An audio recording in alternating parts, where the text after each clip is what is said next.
we're in August now. Yeah. And we're filming the 100th episode of this podcast. And I'm thinking to myself, wow, 100 episodes ago, I remember looking at you and thinking, hey, man, nobody's going to listen to this podcast. So I'm scared because I don't want an relationship to go the same way my first one went. So it's she's not gonna watch it. She's not gonna watch it. So, I recognize that I always dealt with like this codependent thing where my worth was based on their affirmation, their love, whatever they offered me was how I dictated my worth. I don't really remember what 5-year-old Justin was like, honestly.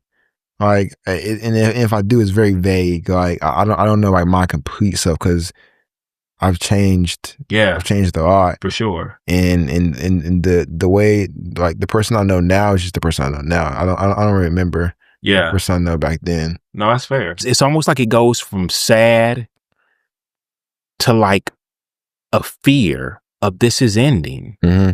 This is ending, and I can't do anything about it because I'm stuck in this sad space. How do they know that their religion is the right one, or how do we know that our religion is the right one? Or, like, you know what I'm saying? Because all the religions out there, and so supposedly people thinking there's only one God. Yeah. How do we actually just know that is true? Wow. So there's good change, there's bad change, but I think there's a lesson in every change.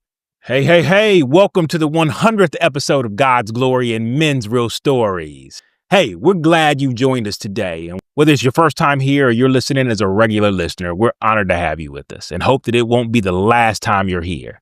So I want you to look at this as a safe space for your story, for your struggles and your healing. No matter what life looks like right now, it matters. You matter and you're not alone. And most importantly, your story isn't over. It may be just beginning a new chapter. So I pray that our time together today speaks to you directly where you are in your journey. So I want you to sit back, or you can lean in and join a community that genuinely cares about you. We hope that you not only feel God's love, but also see God's glory in men's real stories. So before we dive in, go ahead and show us some love by tapping that thumbs up if you're watching on YouTube, or throw us some stars if you're on Spotify or Apple Podcasts. And if you haven't yet, go ahead and subscribe so you never miss an episode. But don't keep this conversation to yourself. Share this with someone who needs to hear it or be a part of this community that you're a part of. And as always, we appreciate all your support. It's not a coincidence, though, that you're here today, as God has a plan to speak to you through this episode. And I want to thank all the men who have said yes to sharing their stories of what God has seen them through to bring us to this 100th episode of Powerful Men's Stories. Well, today's special is going to be a little bit different than what we normally do because it's just me and my son, Justin, in the studio. Yo. It's both of us here. And we're excited to really unpack all that God has done here today. And me and him, we were conversing before we started here today. And we were thinking about how, like, I just thought about how, like, did you realize that we started this podcast in 2022, but our first episode was August? Mm-hmm. So almost 3 years ago. Yeah. And not only that, but it's crazy that we're in August now. Yeah. And we're filming the 100th episode of this podcast. And I'm thinking to myself, wow, 100 episodes ago, I remember looking at you and thinking, hey, man, nobody's going to listen to this podcast.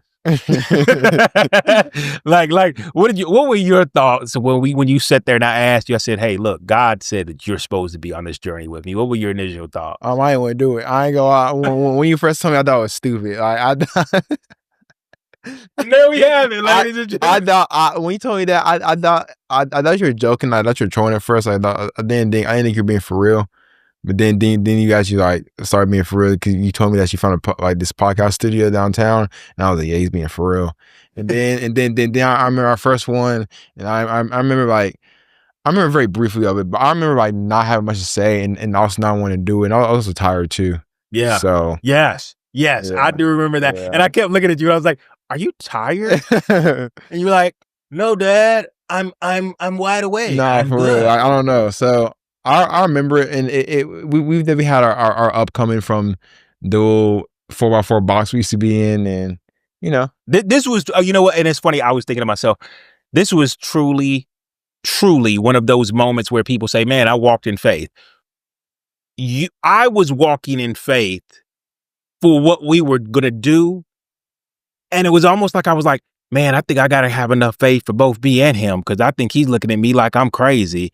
And I sometimes, I'll be honest, I used to feel crazy. Like I've told many people, I was like, you know, this was like when God asked Noah to build an ark or a big boat and they had never seen rain. right. And it was like, yo, how do I explain that I'm asking him to join me on building a boat? Like, it's almost like Noah asking his sons, hey, look, I need you to help me build this boat. Mhm. And his sons the whole time like, yo, like Yeah, I this don't know. trolling Yeah, period is like yeah. ended. Like, Dad, we're on 365 days of building a boat and we've seen nothing and there's no water. And like, is he tripping? Like, why am I still with this guy? Right. And so I truly believe that even though we felt like we would look crazy, here we are 100 episodes in. And I think what God continues to do and how he continues to allow men to do something that you may have never seen. Mhm. I didn't ever really see men sharing this vulnerably in front of millions who may watch. Mhm. But what were your initial thoughts after, like, okay, my dad's not trolling me. We're actually going to do a podcast. Here we are. I remember I would like to forget that moment where we sat in that room in that studio. No, I was not forgetting that. I think that was a key moment. I think that was a key moment of like where we are now and like how we were then. You know what I'm saying? I don't think we should forget it. Okay, so this is the only reason I like to forget it, because the truth is what a lot of people don't know is that what we film there, we never actually publish. Yeah, that is true. Because I mean, So yeah, so I mean, because they don't know, they don't know what happened. And a lot of people have never seen Yeah. the footage from what we filmed there. That I came back home and I was like, okay, God, like, this is, I don't like this. I remember thinking, like, I don't know if Justin wants to keep doing this. Like, and God, and I remember he began to reveal things to me, like as we invited guests. I realized, I remember I realized, it was probably about a year in, I realized, oh, Justin's just supposed to be in the room. Right. He doesn't necessarily have to be across the table from me, but he's supposed to be in the room. But what moment was it where you realized that what you were hearing started to actually grow fruit from it? Honestly, okay, so there have been someone told me that the things you hear right now maybe won't stick at this point in your life, but they'll come back around 10 years in the future and hit you like a truck, because you were in that room with your dad and that one person who spoke life into you. And you know, so honestly, I will say that the point of my life where I am right now, none of the things, no, there's no disrespect to the guests you brought on here, but none of the things that they've said to me right now have really like stuck to me, because I mean, you know, I haven't lived the life that they lived, but I know in the future that it would definitely like, some of the things they said would definitely like come to me, and I'll remember it, and I'll be thankful that I was in this room to hear what they had to say. Yeah. And you know what? Okay, so this is what I knew that you were listening.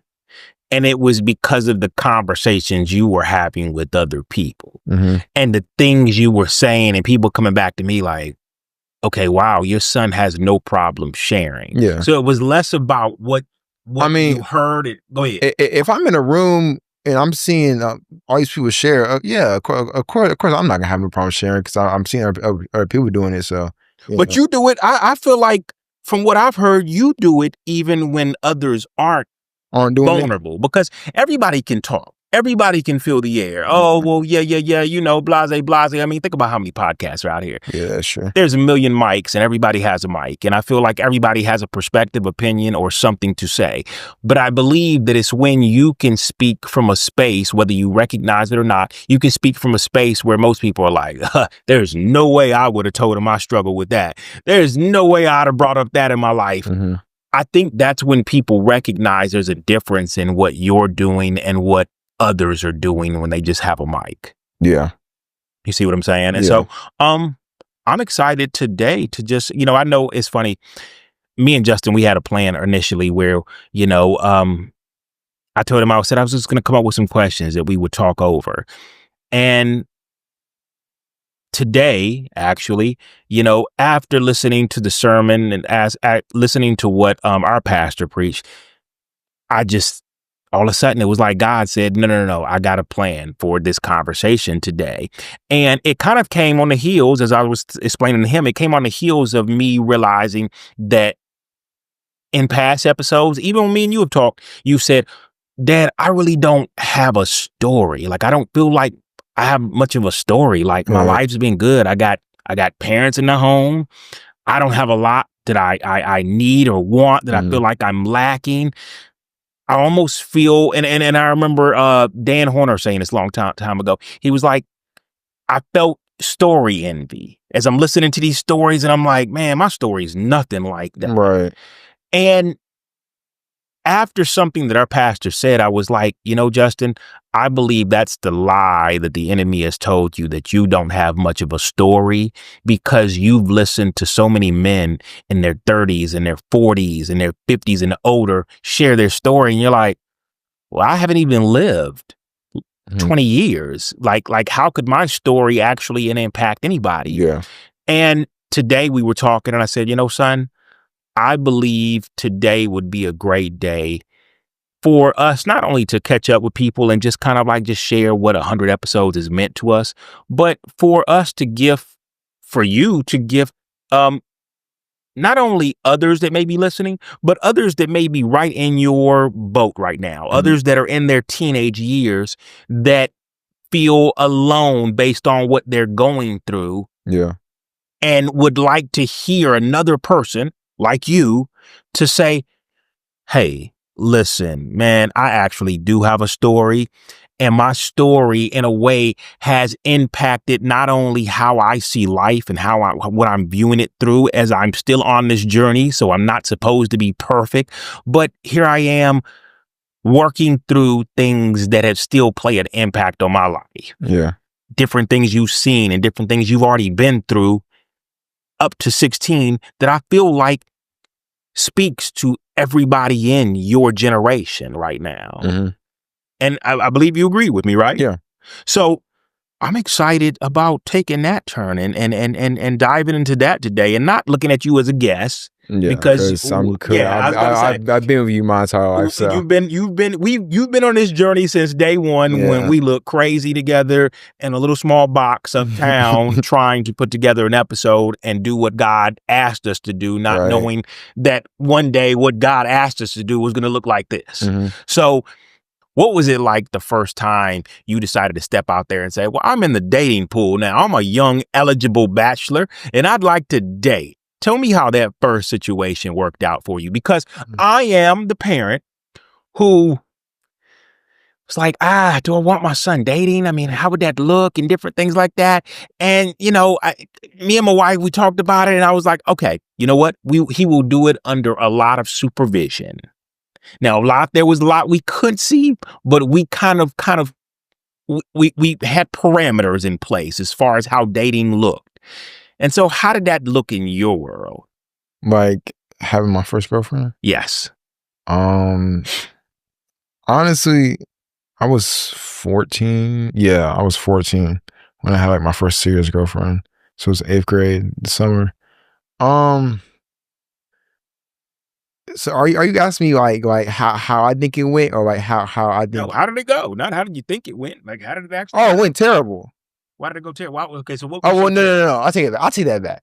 Yeah, because I was about to say I feel like there were a lot of. You know what? Let me start your story. Okay, yeah, sure. Mind. No. I saw. I can't tell it, but hold on. Okay. I believe it's fair to say that you found a girl that you were interested in, that you really liked.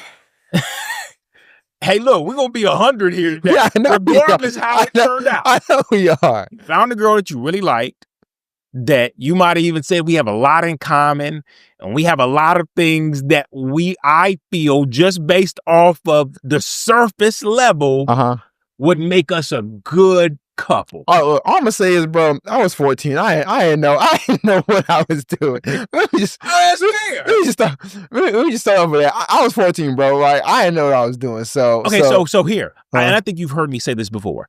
I'm 43, and there are still a lot of things that I have no idea what I'm doing. Yeah. Matter of fact, it's funny. Shout out to, I'm drinking out of my Freedom Church out of Moncks Corner, South Carolina mug. And I noticed on the back of this mug, it said, "No perfect people allowed." And I realized that, like, a lot of times we pretend like we know what we're doing. Shout out to Moncks Corner. Shout out to Freedom Church. By the way, I got some young men down there. I can't wait to sit down with. I can't wait to, like, chat it up with. They've been waiting on me to come, and I'm going to be coming to you guys soon. But I feel like a lot of people feel like we got to project this perfection of, like, oh, I figured out and I know what I'm doing. Mm-hmm. And you say, well, my first relationship, I had no idea what I was doing.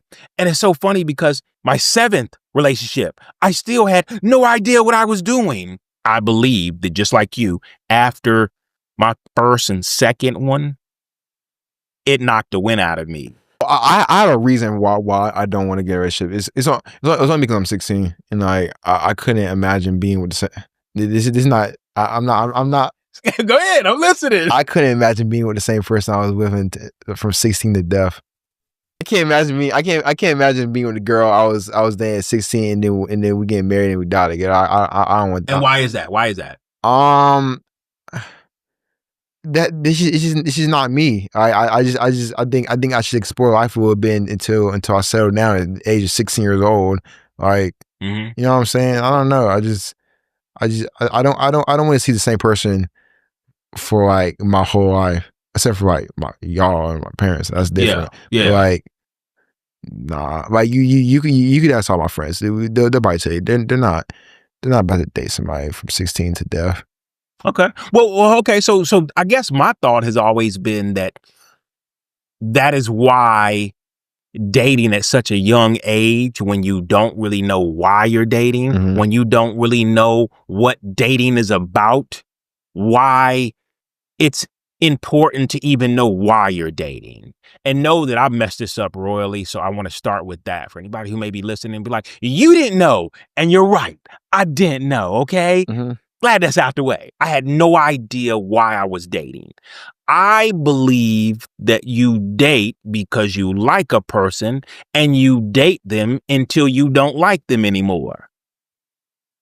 That was my thought process. Oh yeah, that's kind of stupid. I believe. Wow. That's kind of stupid. Well, hold on now, judger. No, hold on. I could have said nicer. It's not stupid, but it's not. You just said the same thing. No, I didn't. No, I didn't. I can't see myself with the same person that I'm with till 16. So that's why I don't date now. But you said that. What'd you say again? That you date until you don't like no more? That's crazy. Said that I would date a person until No, it wasn't the plan initially. Like, I didn't go into it like, well, when I don't like them anymore. Like you, I think when I first got into my first relationship, I saw myself probably being with this person forever until I died, forever. Yeah. And then there was a moment where I realized what I thought and what I was trying to control was out of my control. Right. Like no matter how much I could try to strangle this person into, like, we're here to forever, they were doing things that in a way begin to change the narrative of the story to say, you know what? I don't think they want to do this forever as well. Would you say you agree with that? Okay. And so when you realize that, what began to happen inside of you that made you get to this point of, like, I'm not dating anymore, when you realize that, okay, how I'm seeing this relationship going and how they're seeing this relationship going is completely different? I realized that you can't make people want something more than you do.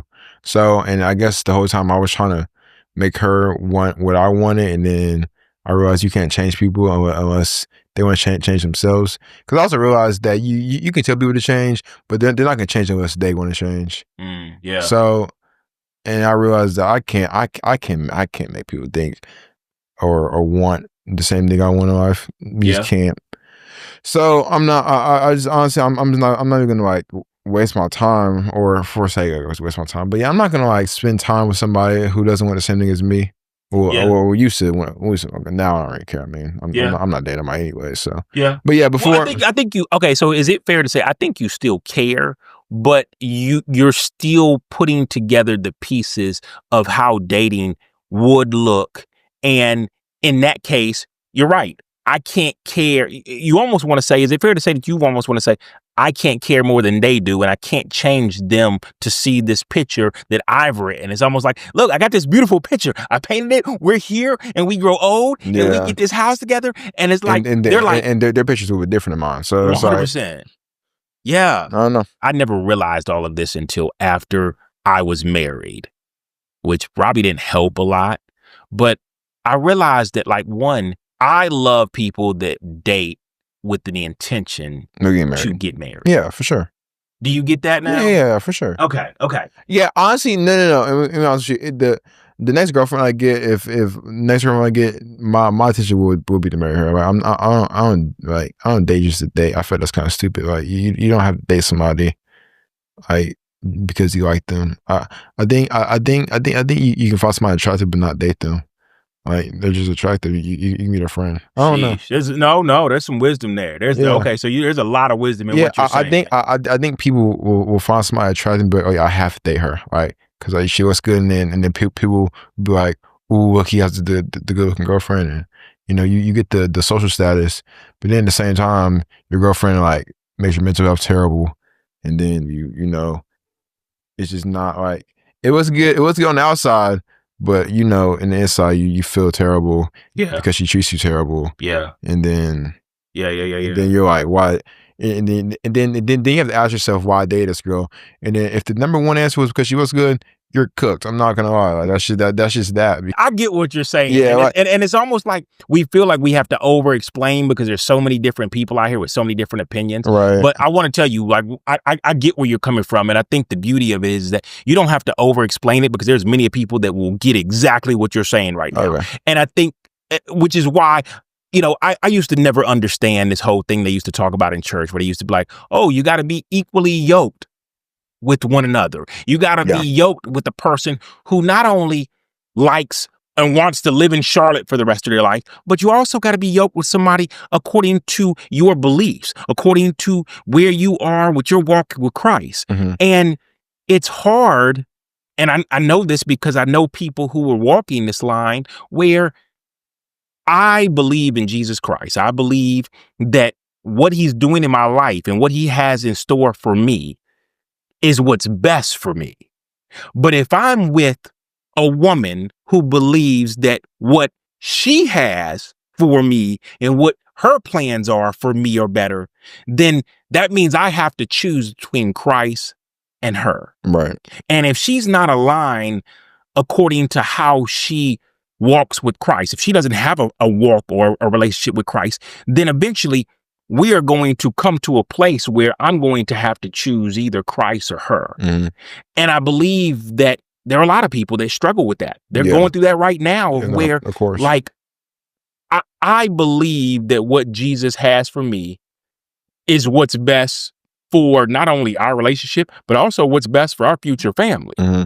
And if you don't agree with that, then you're asking me to allow you or me by myself to lead our future relationship, whatever that may look like. Yeah. So I am in the space, and I don't want to speak for you. I'm in that space where I'm like, okay, I realize that, and I say this all the time, my wife doesn't submit to me because she's noticed that, oh man, I think he's got a great plan, and I think that he's got a great future ahead of him, and he's got a good job and all this. No, she submits to me now. She gives me control to lead this family and to steer the ship of where we're going, not because I'm doing it alone, but because she knows I'm submitted to Christ.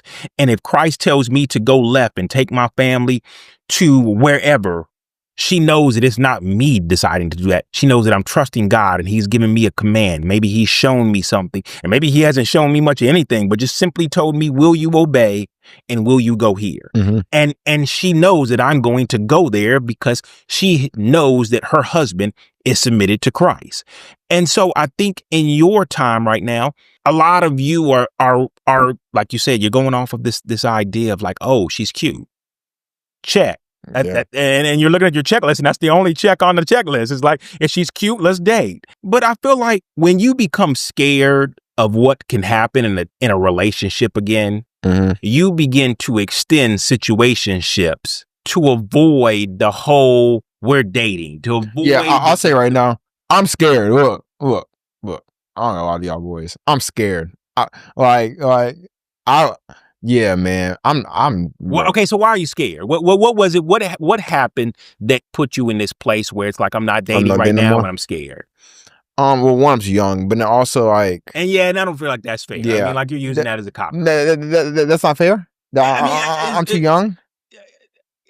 I don't. Well, okay, we'll go with it. No, because I guess people my age are dating. I mean, my homie has a girlfriend, right? So I don't think it's about and like, kudos to him, but me personally, I wouldn't do it, only because like we evolve as people, and what we want now as 16-year-olds and teenagers aren't gonna be the same as we want as 30-year-olds. Like, and then some people are able to work around it from changing. So some people can change with each other, or some people can change apart. That's just that. And 9 times out of 10, at least for me, we change apart. Like I haven't met anybody that I change with. You know what I'm saying? You see what I'm saying? But I don't feel like change is dictated on who you're with. I feel like change is an internal choice. I feel like change is something you choose to do, even if nobody else is doing it with you. I feel like if the change is depicted on her choice, if she says, "Hey, look, let's both go vegan," you may say yes because you want to make her happy. I'm saying no. I'm saying no. I'm not going vegan. But no, hold on, wait. But I'm just saying, if you chose to do that, it'd be because she's asked you to do it with her. But if y'all decide not to be together anymore, you may not stay a vegan because you did it because of her. I was going to be vegan this way. So it was never about being the change. It was about you doing it because she asked me to do it. So what I'm saying is that changes are a choice you make, and not a choice another person can make for you. And even if it's something that your wife may come to you with one day, it's something you have to make your own choice, and not a choice she makes for you all. Because if you're doing it for her, then eventually when you start to backslide, you hide it. And you I'm going to get our vegan sandwich, but I'm gonna stop off real quick and grab me some hamburger. Exactly. Yeah, McDonald's. Yeah. And then I'm gonna get home and I'm gonna act like we still like you'll begin to like backslide into who you because you never really made that choice for yourself.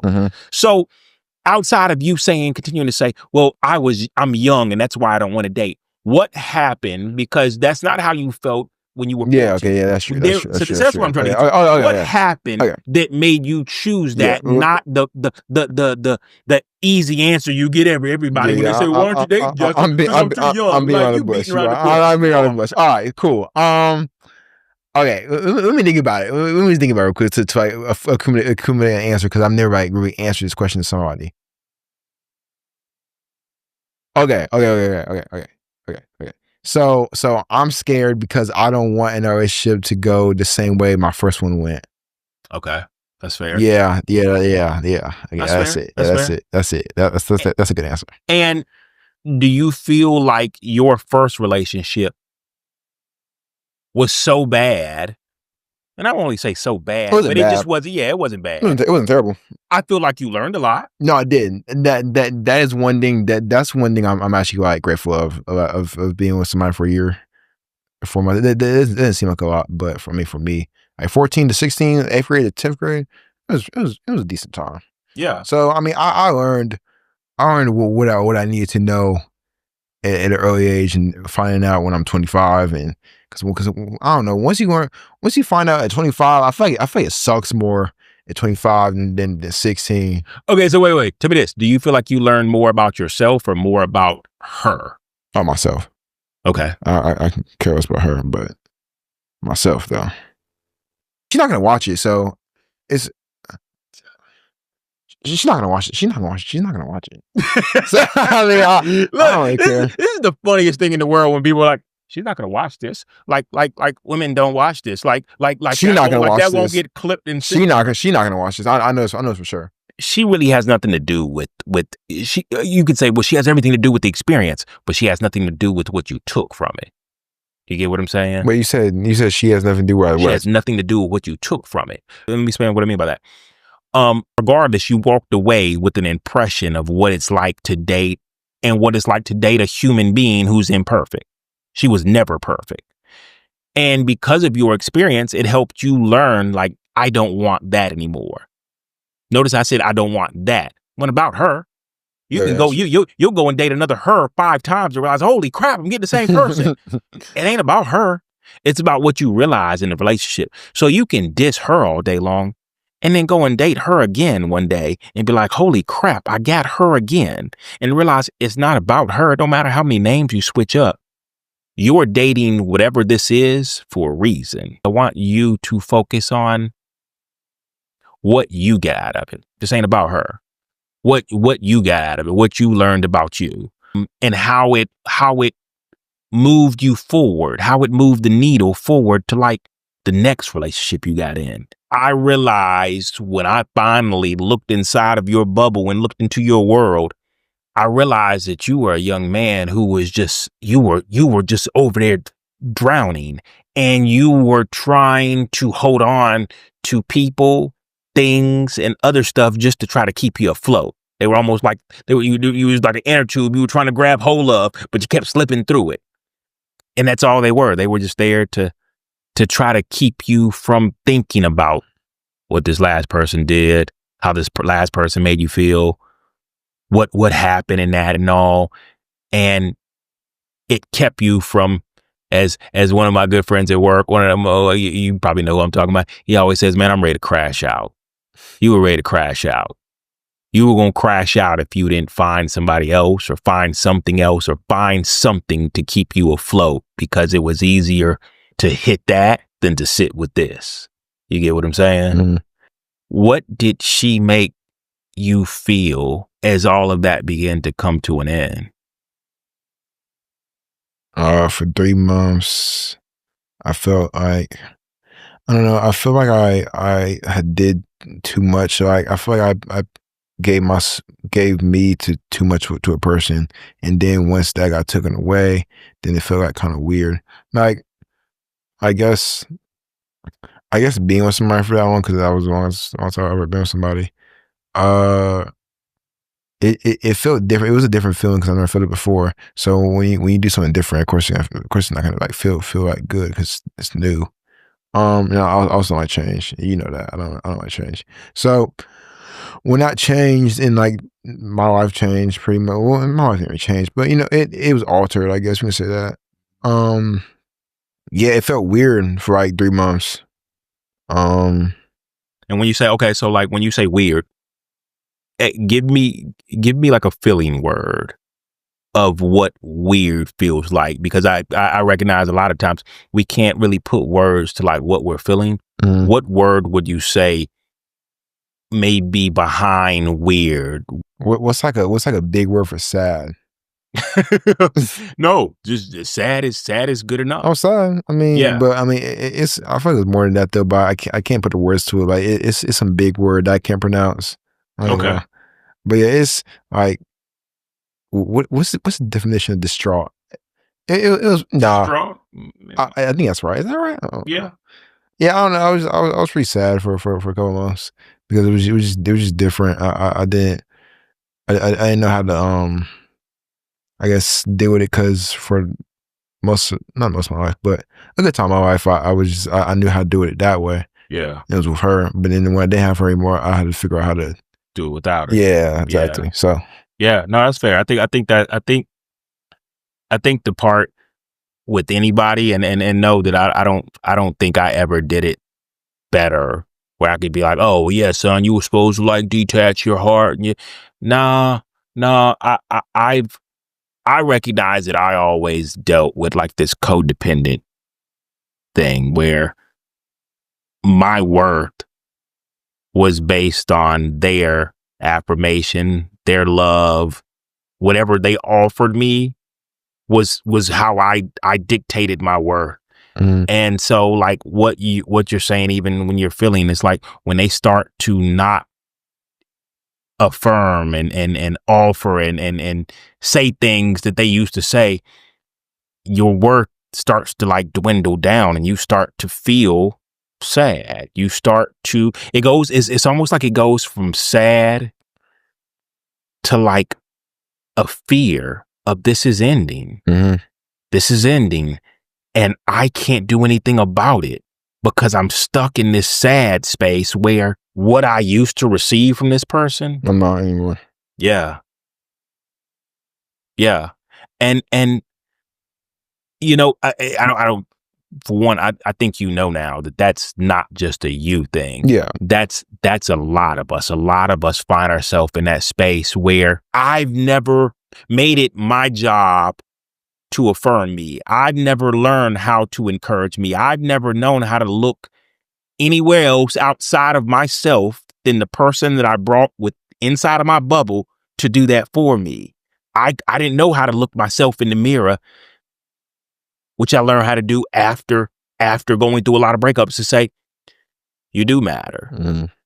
And know that when I say after going through a lot of breakups, honestly, I didn't learn how to do that till I was 41, where I could affirm myself. So when you didn't have that voice anymore telling you, you know, whatever she may have been telling you about yourself. Because I know when y'all first started dating, she was probably like, oh, Justin, I love the way you dress. Oh, Justin, I love the way you do your hair and your sneakers. And you are just so fly. And there's no boy here at this school that is as fly as you. I mean, like, well, she was just inflating that here. And you were just going on like, you know, I know what you said about me. My head's so big. Look at me like, I don't know. You say what you want about me. As long as she telling me I look good, I don't care what none of y'all you say. And honestly, I used to feel like that. Like he was like, I don't care what none of these people say. I ain't looking at nobody else. And I thought I loved that. Yeah. Because you was like, I don't care what no other girl thinks about me. I don't care how they see me. Because as long as she sees me like she sees me, then I'm going to be good. Right. But then slowly you stop getting that.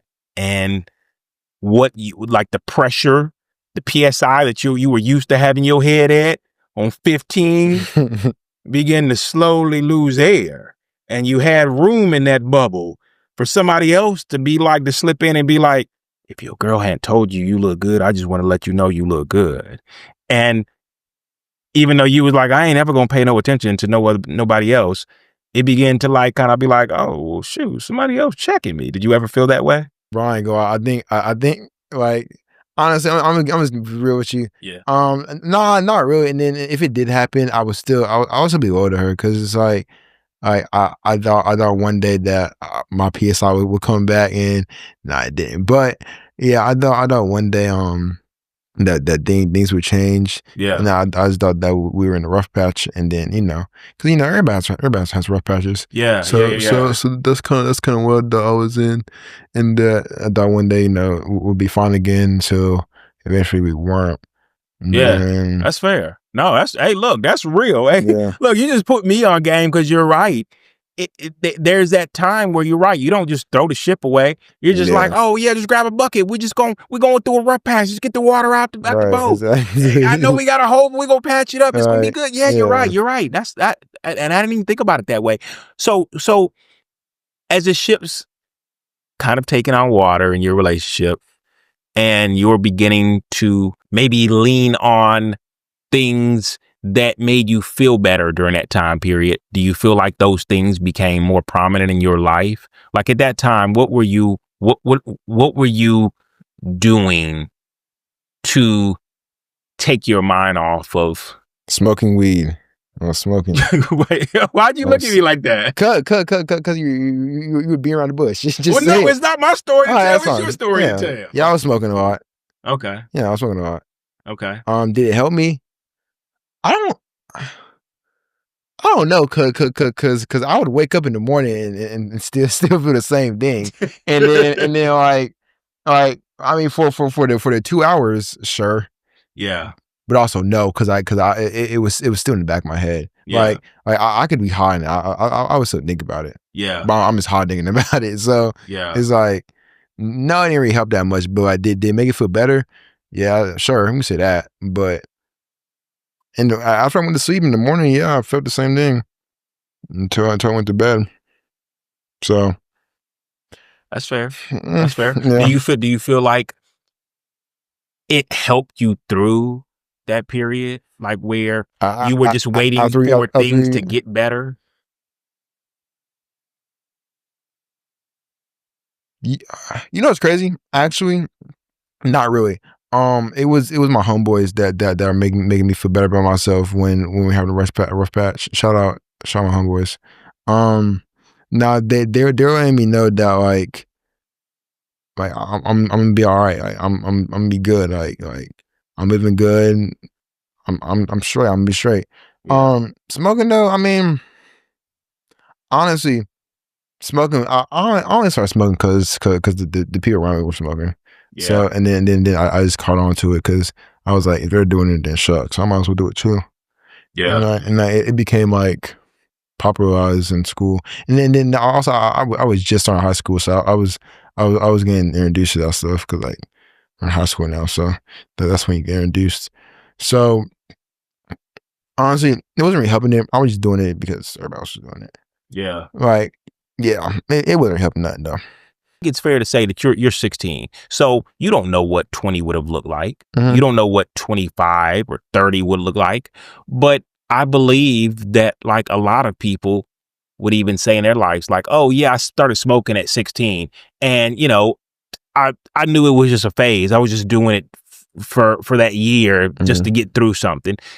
And then 15 years later, it's like, You're still doing it. I'm still doing this thing because it just became a part of my routine. It's like brushing my teeth. I wake and bake. I go to sleep to a rolled up blunt. Like I feel like it becomes a part of some people's lives. And you know, I know we're just talking about weed right now, but it doesn't matter what it is. It could literally be taking melatonin every night, right? And you could become addicted to taking it every night, and now you can't sleep without. Wait, is melatonin bad for you?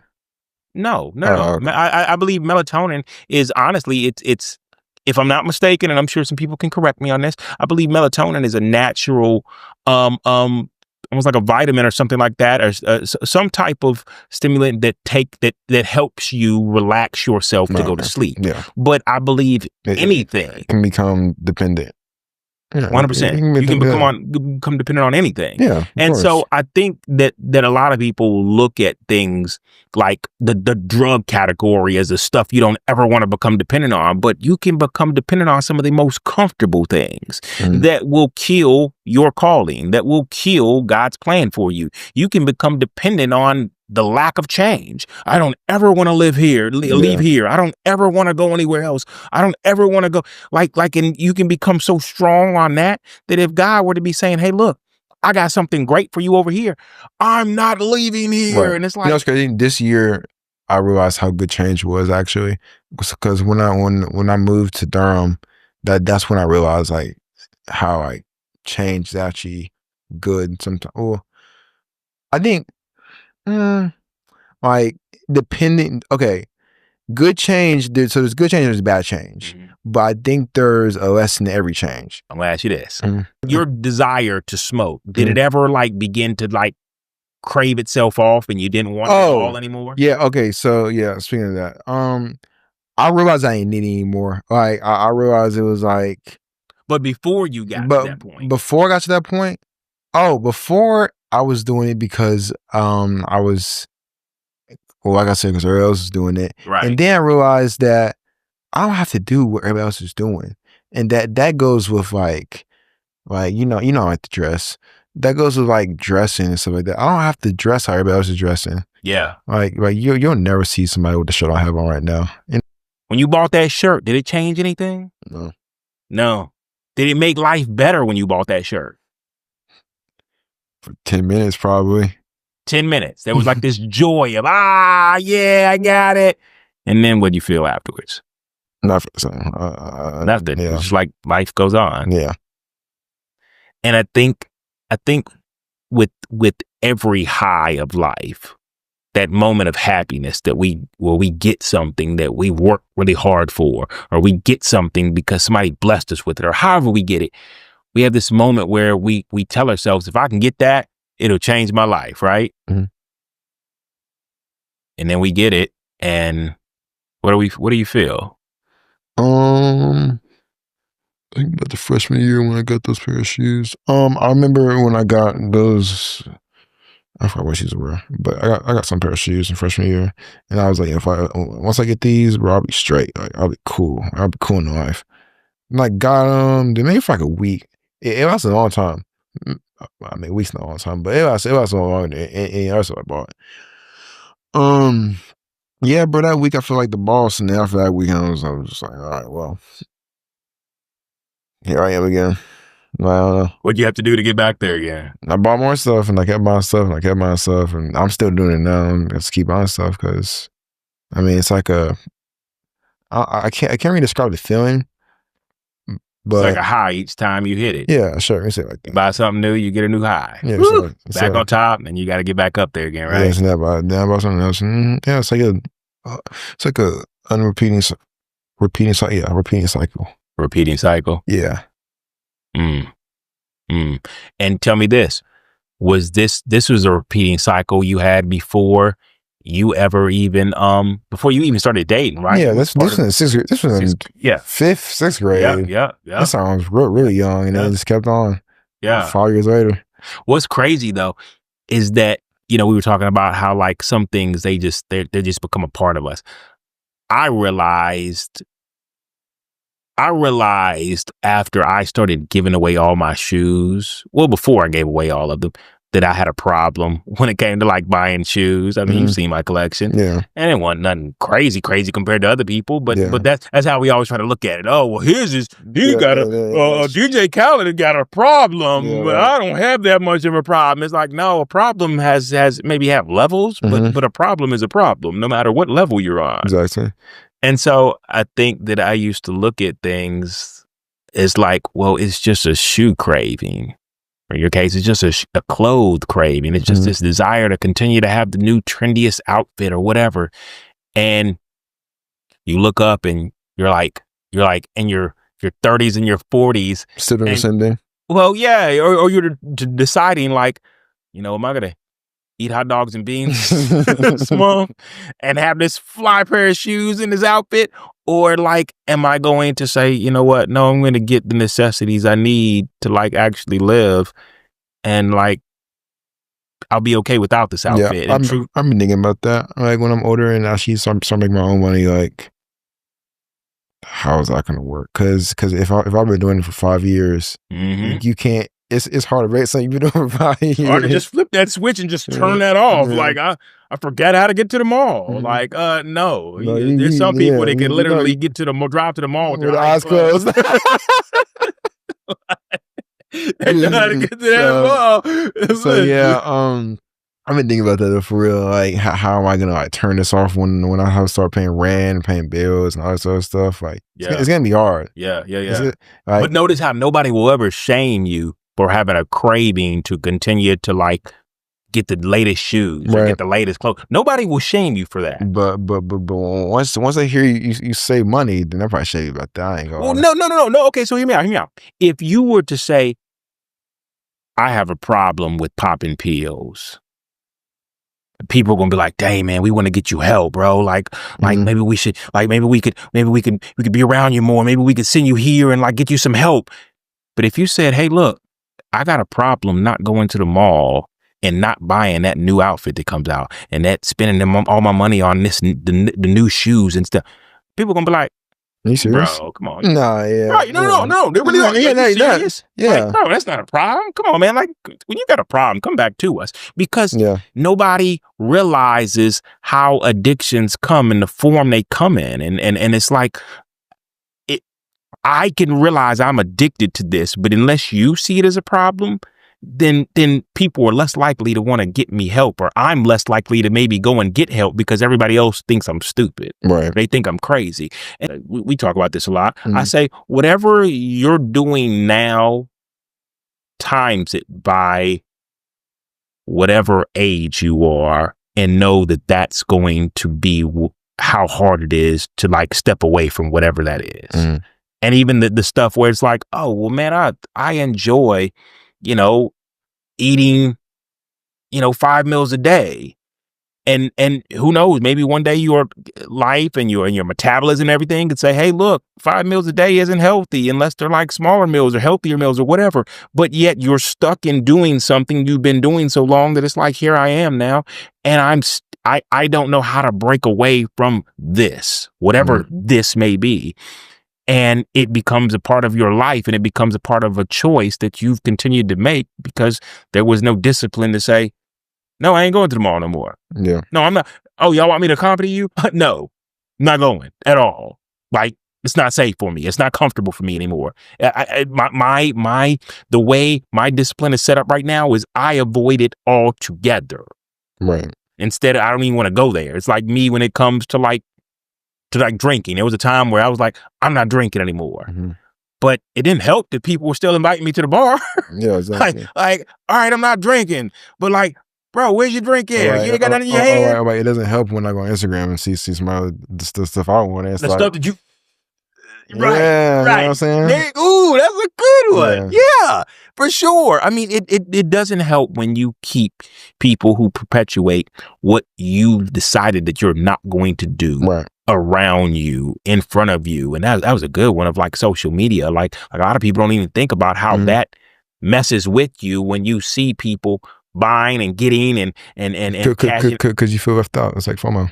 It's like I see somebody with that, and it's like I want to feel the same feeling that they have with that on. You know what I'm saying? It's like I think honestly I think that's how most people are. Like they want what the next person has, or they want what he has, and it's like a how to say this? I don't know word for it, but you know what I'm trying to say. It's like I see he has this. I'm like, ooh, I want this for a while. Yeah. And I see somebody, and I see he has this. I'm like, bro, I gotta get it now because he has it. Yeah.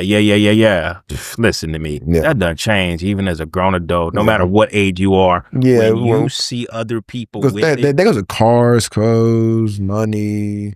Come on. Wives. Yeah. You know what I'm saying? Yeah.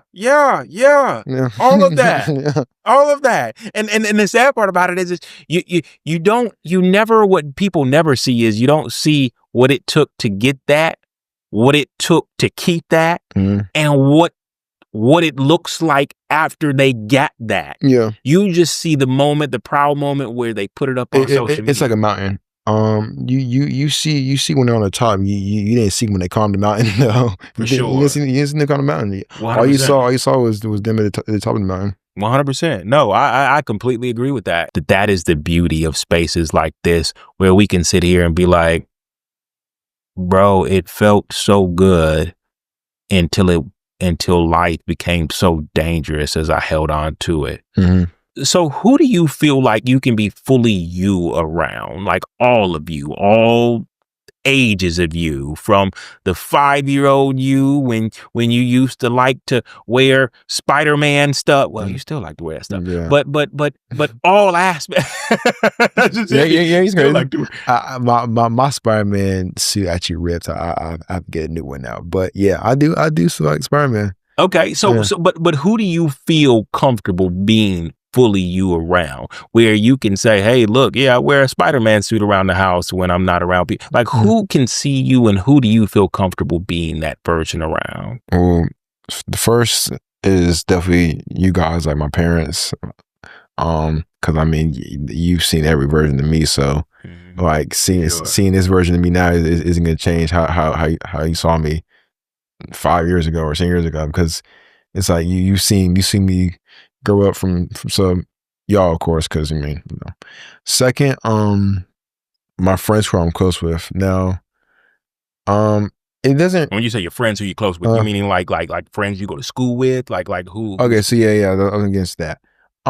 So you know how you have friends, you have.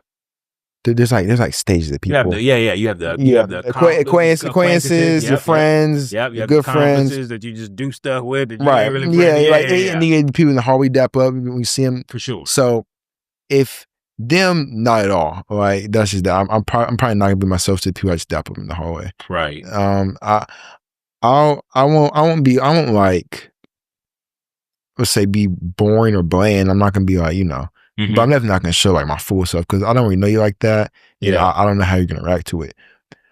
So tell me this then. Tell me this. What is it about all the different versions of you, all the pieces of you that makes Justin that feels unsafe to show people that you don't really know like that? Wait, so you're saying like the parts of you that you're like, oh man, I'm ashamed that they would ever know that I used to do this or say this or wear this or whatever. I'll never show them. I want to keep that in a box and kind of like keep that safe and tucked away. Like what why why do I hide it? Yeah. Oh, because I get kind of embarrassed kind of easily. I've always been like kind of insecure, just a little bit. I've tried to work on it and realized that like insecure only blocks you from certain things, or insecurity only blocks you from certain things. But I'm still a teenager. I'm still working on it. Still working on it. Imperfect. So yeah. So Yeah. You know, I would even add to that I don't want you to ever believe that insecurity just is like as an adult, as you get older, you don't have any insecurity. Yeah. Like matter of fact, I would even go as far as telling you that there are certain aspects of adulthood where you go from the insecurity you had as a kid to now the insecurity you have as you age. Like I've just gotten over the insecurity of how I look to people, and now all of a sudden my hair's turning gray, and I gotta find something to give me this youthful look. Right. And so like there's a lot of people that work through different insecurities that change through life, and so I think it's less about the insecurity, but more about what you do with the insecurity and how you use it. Guess I would say how you use the insecurity and how you let it use you. One way or another, it's going to affect your life, and it can affect it in a way where I can say, you know, I am insecure about the fact that I have always been 150 pounds. I mean, yeah, that's my insecurity.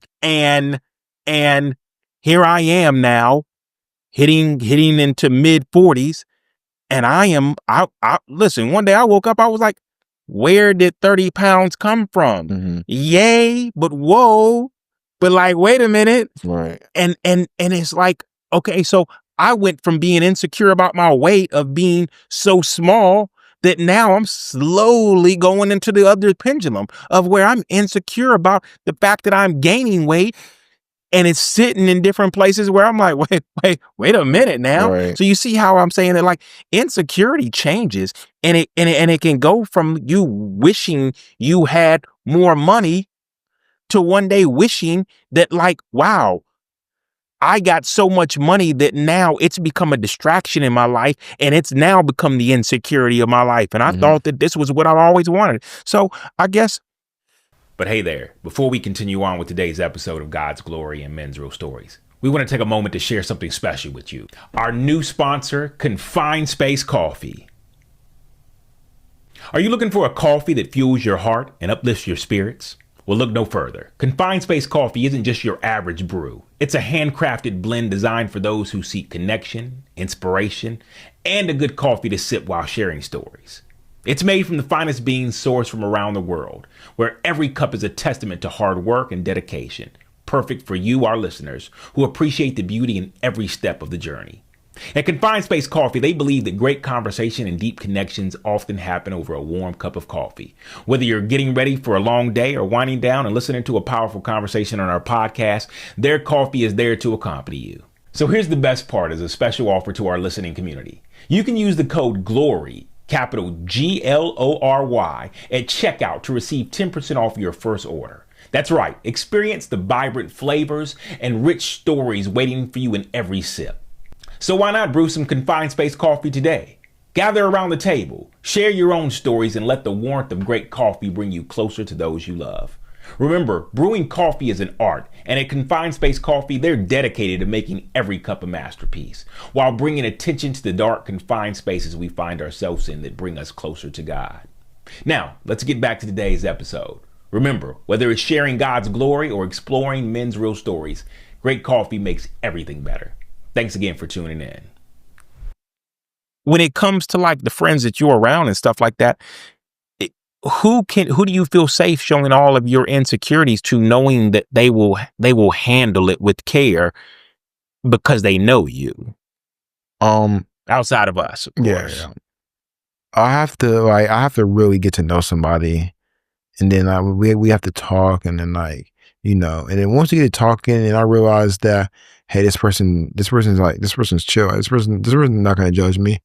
That's when I start Yeah. or once I realize that this person is as weird as me, and then then once I realize this person's as weird as me, then honestly, it's crazy. I will come, the real me will come out faster if the real you comes out faster. Oh, okay. So, whoa. So why can't the real you come out faster before they do? Because I'm scared. Because I'm scared. I'm scared. But no. Once I realize that they can act silly, shucks, I can too, bro. And we can act silly together. Yeah. But until I see that, or until I can feel comfortable around that person, yeah, nah. Now, eventually, we can get there. Mm-hmm. But yeah, right off, if I didn't know you, yeah, if that's fair. I didn't know you, yeah, I'm that's not fair. gonna But you know what though, I feel like most relationships, friendships, are sitting there, and it's like a double-sided double dutch, where there's two people spinning the ropes, and you and this person you just met, they're sitting over there looking at you, you're looking at them, and y'all are both just trying to time the ropes, but you're kind of deciding whether, well, you want to jump first or I want to jump first. And so we're both sitting there waiting for the other person to show them real selves to me. And it's like, I don't want to go first, because if I go first and they don't like it, then they're going to leave me in here jumping by myself. Right. They're going to be like, oh, look at him. They're going to leave me out here. I'm going to jump by myself. And so everybody's waiting for the other person to reveal themselves or show what they may be insecure about, or what they struggle with, or whatever, what they really look like behind this facade they put up, this pose they put up. And nobody wants to go first. Right. Nobody. But think about it though. What we did here, son, what we did at this table, how the conversations we've had, even outside of the guests we've had here, the conversations we've had down at the kitchen table, the conversations we've had in the car, they've been moments where we said, okay, all right, look, this is what we're going to do. We both going to jump in at the same time. I'm not scared to show you what I look like. You're not scared to show me what you look like. You're not scared to tell me, hey, look, Dad, I'm scared. And I believe that there comes a time where we realize that the more we're willing to show up and say, hey, bro, the reason why I ain't done that, the reason why I don't do this, is because I was scared what y'all would think. But you know what, though? I'm no longer going to be scared, because the sooner I can show you who I am, the sooner you can decide whether you want to stay around. The sooner you can decide whether, oh man, I'd love to hang out with this guy, because guess what? I'm you. Right, I'm just like you. Exactly. I wear socks to bed too. That's crazy. Who wears socks to bed? Y'all do. But you know what though? It brings this comfort of man, I found my twin. Yeah, I know. I'm just as home. So right. So yeah, until I think all it takes is to realize that we have one thing in common. And once we have one thing in common, we start building on our things and start building. Yeah. Then after that, I'm cool with you. I can be me. I can dig that. I can dig that. So, do you feel like there's anything in your life right now, or anything personally that you're carrying that you feel like is really heavy, or it's causing you to be overly exerted with doing on a daily? So you probably know this. I do have somewhat of an ego, and I've realized that I can't do things unless I'm not better than somebody else, or if someone is trying to do better than me, then I make sure they know I can always out top them, and going to school, that's definitely where I exerted that the most. When I came to school, I just tried to make people notice me, and and I did that by, I guess, having a bigger ego than the person next to me. Mm-hmm. And it's been pretty heavy because sometimes I do kind of just wish that I wasn't as egotistical, especially when people don't really care that much. Yeah. Because honestly, I care more about me than people care about me, and Why do you believe that? Why do you believe that you that care more about you than people care about you? And okay, when I say yeah, you, I yeah. mean like Well, the okay, you that yeah, you like are, okay. not the So you let's that just say you this, present. like, how do I explain this? I've said it before. Somebody, it was okay. So back talking to the insecurity thing. How you're insecure about how we weigh, right? Mm-hmm. You care more about that weight than the person next to you does, because 9 times out of 10, and that could be wrong, but 9 times out of 10, that person next to you is gonna be like, yo, bro, like, how much do you weigh? Or yo, you're mad skinny. Like, now, unless he's a terrible person, like, if he's a bad person, then he might say it. But honestly, no one has ever really, like, no one has ever come to me and be like, yo, you're like really skinny.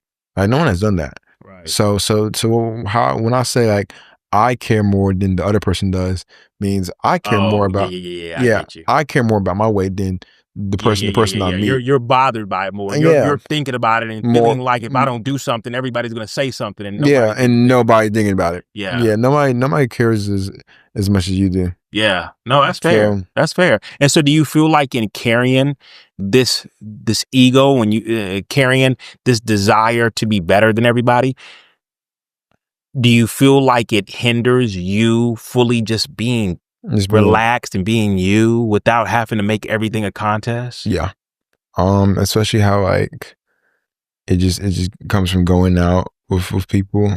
I feel like I feel like eyes are always on me, so I always try to, like okay, it says, like, when people go to the red carpet, there's all those cameras and stuff like that. For sure. So that's what I think there is every single day of my life when I wake up, or when I walk out the house. I always think there's somebody's watching me, there's cameras on me. So I always try to look presentable every single day, until and I still do it. I still do it. So until I realize that nobody cares as much as I do, I'm still gonna be in the same pattern where I think people are watching me and there's cameras and have a paparazzi outside when there's really nobody outside caring about me. But do you feel like you impose that on other people, so you feel like they're doing it to you as well? What do you mean? Meaning, like, sometimes people will be like, man, I feel like these people are always checking for me, man. They trying to make sure I look fly every time I go out. But the truth of the matter is you're the one who's imposed that. You believe that about others because you're doing it for them. Like, when you see them out, you're giving them a hard time, or you're like, yo, you wore that out there. Like, and so you're your biggest enemy as well as the enemy of everybody else. See, seeing that too. The reason actually why I'm like, I'm even nervous about some things is because I do things that I'm nervous of. I put out things that if it happened to me, oh, I'm doo-dooing my pants. I ain't gonna lie. like that's just that. And the reason why I'm actually like, what? Yeah, bro. Wait, bro. Oh, bro. Hold on. Don't just go. It's an analogy. It's an analogy. But for real though, it just hit me. Yeah, I'm scared of. So I do things that I'm actually afraid of people doing to me, and I guess it helps me cope with if someone did that to me. Then, like, that's pretty bad. So I do it to others. You know what I'm saying, to make me feel better.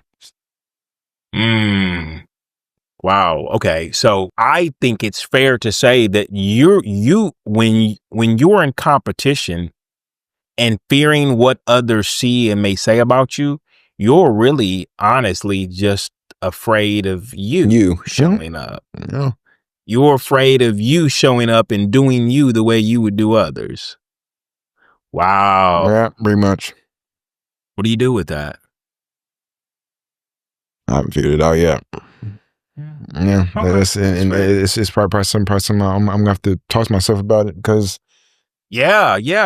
No, for sure. Well, not necessarily. I always tell you that, hey, listen, and I know, and listen, I'm not trying to rush you or convince you of it, but I've realized that talking to a therapist was the best thing, not because it's just another person outside of me that I'm gifting all my information to, but because sometimes it's hard to fight your way out of a paper bag alone when you don't know the right way to get through it. Right. But when you got somebody that can offer like information on like, oh yeah, no, or ask you the right questions. Hey, so like, when did that begin?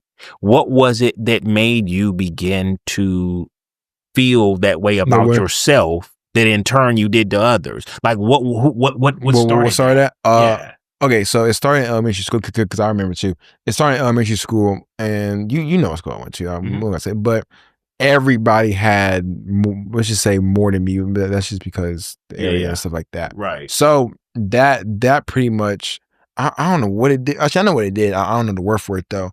But seeing what everybody else had at that young age made me, as I'm older, and now I have what they have back then, now I'm exerting what I didn't have as a kid.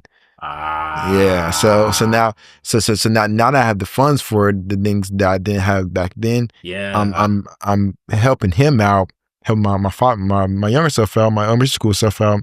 I'm doing it now. And okay. This is good. I appreciate you sharing that. And the reason why is because I remember when I was in that exact same boat too. I built that boat. And what's crazy is that we're going back. And as you said, I'm helping my 5-year-old self out by saying, yeah, we got it. And you and your 5-year-old self. And, you know, it's funny because I saw something on the internet where it was talking about how, like, yeah, nowadays we buy a lot of tennis shoes to almost like let our 5-year-old self feel like, oh, this is therapy. Like, I'm fixing what you never got. But the truth is that I believe it's less about what you're fixing, because you're actually not fixing it by getting the stuff. The best way you could help your 5-year-old self out is to go back and say, hey, look, man, that mattered. Like the fact that you sat there and all these other kids had this and you didn't have that sucked. It mattered. I don't ever want you to think that, yo, bro, like it didn't even matter, because a lot of times we tell ourselves, you know what, it don't matter anyway. Yeah. But it does matter. You know what's crazy? You know my if I got granted one wish, my one wish would be to talk to all my younger selves, like all my middle school self and my elementary school self. If I had one wish, that'd be my wish, to just talk to them. Because so why do you need a wish to do that? Because I'm older now. What do you mean? I can't go back in time. Yeah, well, no. I agree. You can't go back in time. But like, why do you feel like it would have to be a wish to talk to your younger self as though he's not in there? He's in here, I guess, but I don't really remember what 5-year-old Justin was like, honestly. Like, and if I do, it's very vague. Like, I don't know like my complete self, because I've changed. Yeah, I've changed a lot, for sure. And the way, like, the person I know now is just the person I know now. I don't remember. Yeah, the person I know back then. No, that's fair. You know, I remember thinking that I never had that desire to have a wish to go back and talk to my younger self, but I realized that my younger self was the one who was causing a lot of havoc in my life. And like, wait, what? And it's like, yeah. So imagine this. And I like to give people an analogy of, like, imagine you walking with your 6-year-old sister, and she doesn't want to go, but she's being made to go. And so you're holding her hand and she's having a tantrum. She's having a whole all out cry fest. I hate this. I don't want to do this. And so because I don't want to do this, I'm going to cause all type of noise and havoc, and I'm going to just show out. As you get older, there are going to be times where you're going to experience the younger you pop up and remind you of how he felt when you did pop out and show people what you really could do. Yeah. And so every time that thought that comes to your mind where you're like, nah, I can't let them see me slipping, guess who that comes from? Me. It comes from me. Yes, it comes from 5-year-old Justin, who was like, yo, I wish I could man, like they stunted on me and I can't do anything. So here's 5-year-old you popping back up like, you won't step outside the house looking anything less than fly right now. It's you moving and projecting on you, I telling didn't you realize how that. You just didn't realize that. Yeah, it's that's true. you, It is baby. me. It is me. And so when people say, hey, look, I would love to talk to my younger self. Well, the beauty is your younger self, in most cases, are making the decisions for you right now in life. He's telling you, don't ever let them see you slipping. Don't ever go out the house less than fly. Don't ever forget how they made you feel back in elementary school when you didn't have all the money they had to buy all the little things and materialistic stuff that made you feel some type of way. He's now in control and saying, I'm right here, but I'm hiding behind 16-year-old Justin, who feels like he's in charge, but nah, it's me. I'm in charge. I'm telling him, you'll never let them show you out again. Right. So if you would like to talk to the 5-year-old you who felt that way, then it's you simply saying, hey, look, I can't keep doing this to try to keep up with everybody and show them what I wish I could have shown them in elementary school. Enough's enough. I'm enough, even if I don't ever buy another designer shirt or designer pair of tennis shoes. I'm enough. I didn't feel enough then. I wasn't old enough to know that without that stuff, I was still fine because I carried that. Mm-hmm. But here I am now, 5-year-old me, still calling the shots and making sure that nobody ever sees me lacking. Right. It's crazy. So how about this? I'm going to answer your wish today and say that even after we sit here and talk today, you have an opportunity to go back and say, hey, bro, like, it mattered that when I sat there and I didn't have all they had, it mattered that I felt some type of way. But how far are we going to take this? How long are we going to keep carrying this? Mm-hmm. How long are we going to keep going with this to prove to them? And by the way, them is not even around you anymore. Yeah. It's a whole new them now. It's one person. Yes. It's one person. And it's like I'm trying to prove to them, the them that's barely even around. I'm not even in the same school with them. I'm not even same school zone with those people anymore. Right. But yet I'm trying to show them that I got it now. Mm-hmm. And it's okay to say, all right, enough's enough. I did a lot to finally get to this point where I don't have to keep proving to you guys something that at one season really hurt me. Mm-hmm. And that goes for like even the preteen you, the 12-year-old you that experienced something that made you then say, guess what? I won't ever feel that again. And so now 5-year-old you and 12-year-old you is running the shots. And I can't even begin to tell you what it's like to be 40 and realize there's a bunch of little small versions of you in there just controlling you like I'm a big like I'm a transformer. Yeah. No. You remember back in the Power Rangers how they all yeah. came together? There's like a bunch of different versions of me just in there like, yeah, we gonna show them. 5-year-olds, high 5 and 10-year-old me, and they just in there controlling me, and I'm 40 still acting like a little kid. Right. And it's like that's really all of us. Mm-hmm. All of us it's just our past selves controlling our now selves. And so when people say, hey, look, I would love to talk to like, oh, don't worry, he's in there. You can talk to him. And the best place I've learned to talk to them is I realize in therapy when people would ask me questions and I'd be like, well, only like 7-year-old me can answer that. Okay, well, then let's talk to him. How did he feel? Because I guess we fully realized that was still you. Yeah. Like it's not like it's not like he died and you was a new body and he went new. That's still you, bro. Like, hey, but look, the crazier part is that in a way we begin to tell ourselves that versions of ourselves that had to die off. Yeah. Like, yo, bro, I'm never him again. He died. He's dead. Yeah. And we tell ourselves that because we really want to believe that. And we really don't ever want to see that version because of how it made us feel. Right. But the truth is he's still right there. Mm-hmm. He's still right there. Mm-hmm. It's crazy. Yeah. The versions of you that were hurt the most, that created this next version of you, You can still talk to him. Like the version of you that got his heart broken.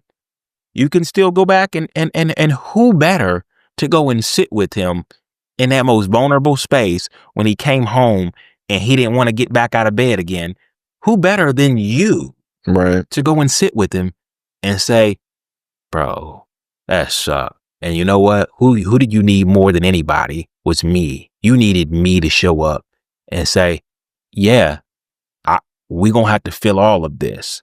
Don't try to run away from feeling it. We got to feel all of it. We're going to sit here and how Usher said, we're going to let it burn. We're going to let it burn. We're going to let it burn until that burn is no longer what we're using, the gas and the heat to continue to fuel us. We've let it all burn off. Right. So it's not what's fueling me anymore. I'm not letting that hurt, that heartbreak fuel me anymore. I've let all the gas burn off. I sat here, I sat with it, I felt it. And now we're going to move forward without that burn, without that pain, without that hurt. It happened. We're not going to excuse it. We're not going to cover it up. We're not going to patch it up like a hole in the wall. But we're going to say, okay, yeah, that sucked. Oh, she gut punched me on that one. Like below the belt, where the rest at right now? Right. But like saying, hey, look, okay, so yes, it hurt. Matter of fact, if we sit with it long enough, we can come up with a ton of words. We can use that feeling chart and hit on each one and say, man, I felt all of these.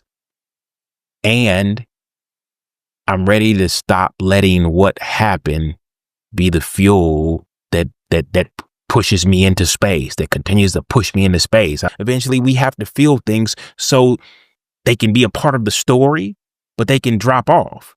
They still mattered. They mattered. What happened mattered, but it's got to drop off. Yeah. But it won't drop off if I don't feel it. You feel me? I got you. So, yeah, no, I think that I appreciate you sharing that because I never realized this until I was way older that I could go back and sit with the younger me. So Dad, I want to ask you a question. The question was, how do you hear from God? Like what does God tell you and how do you hear from him? Yeah. Wow. Okay. That's a good one. Wow. So,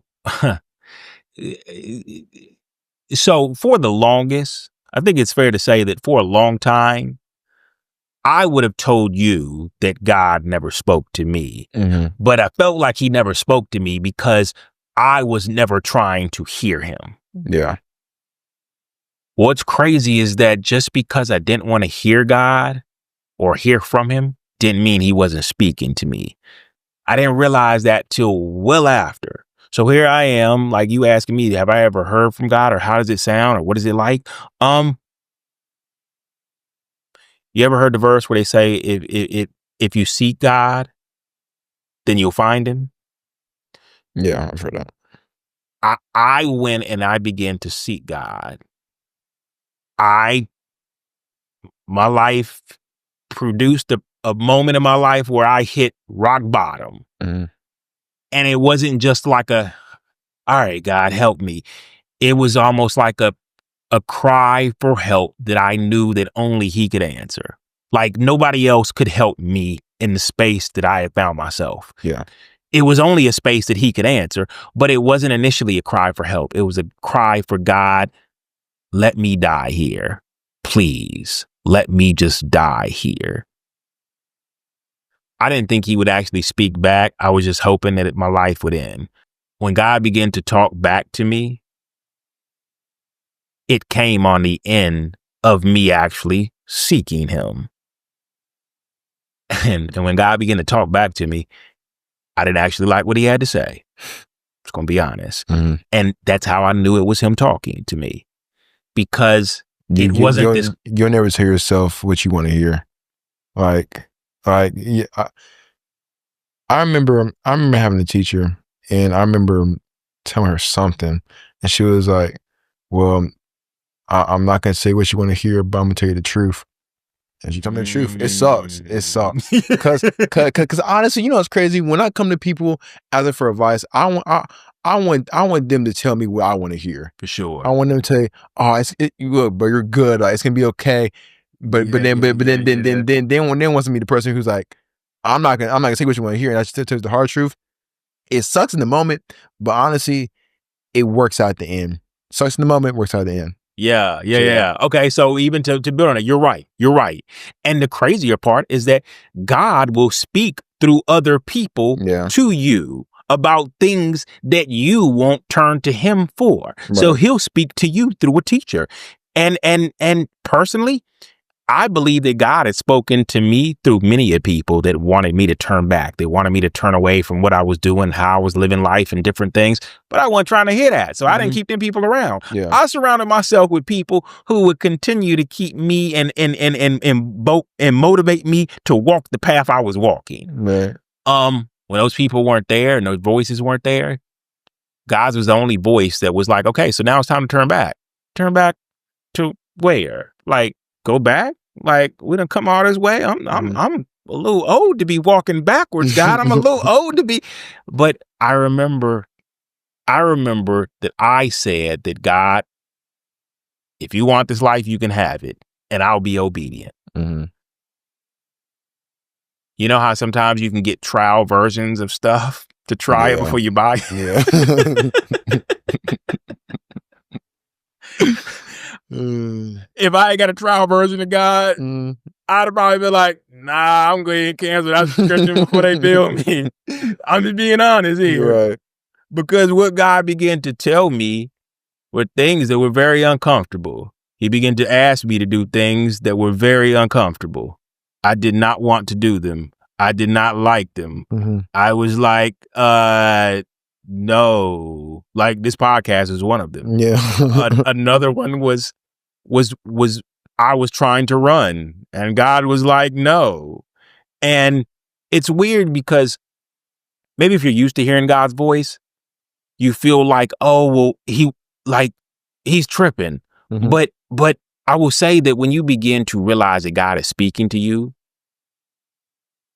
and you're amazed like I was, then it's like, okay, yes, this is going to suck, but wow, God just asked me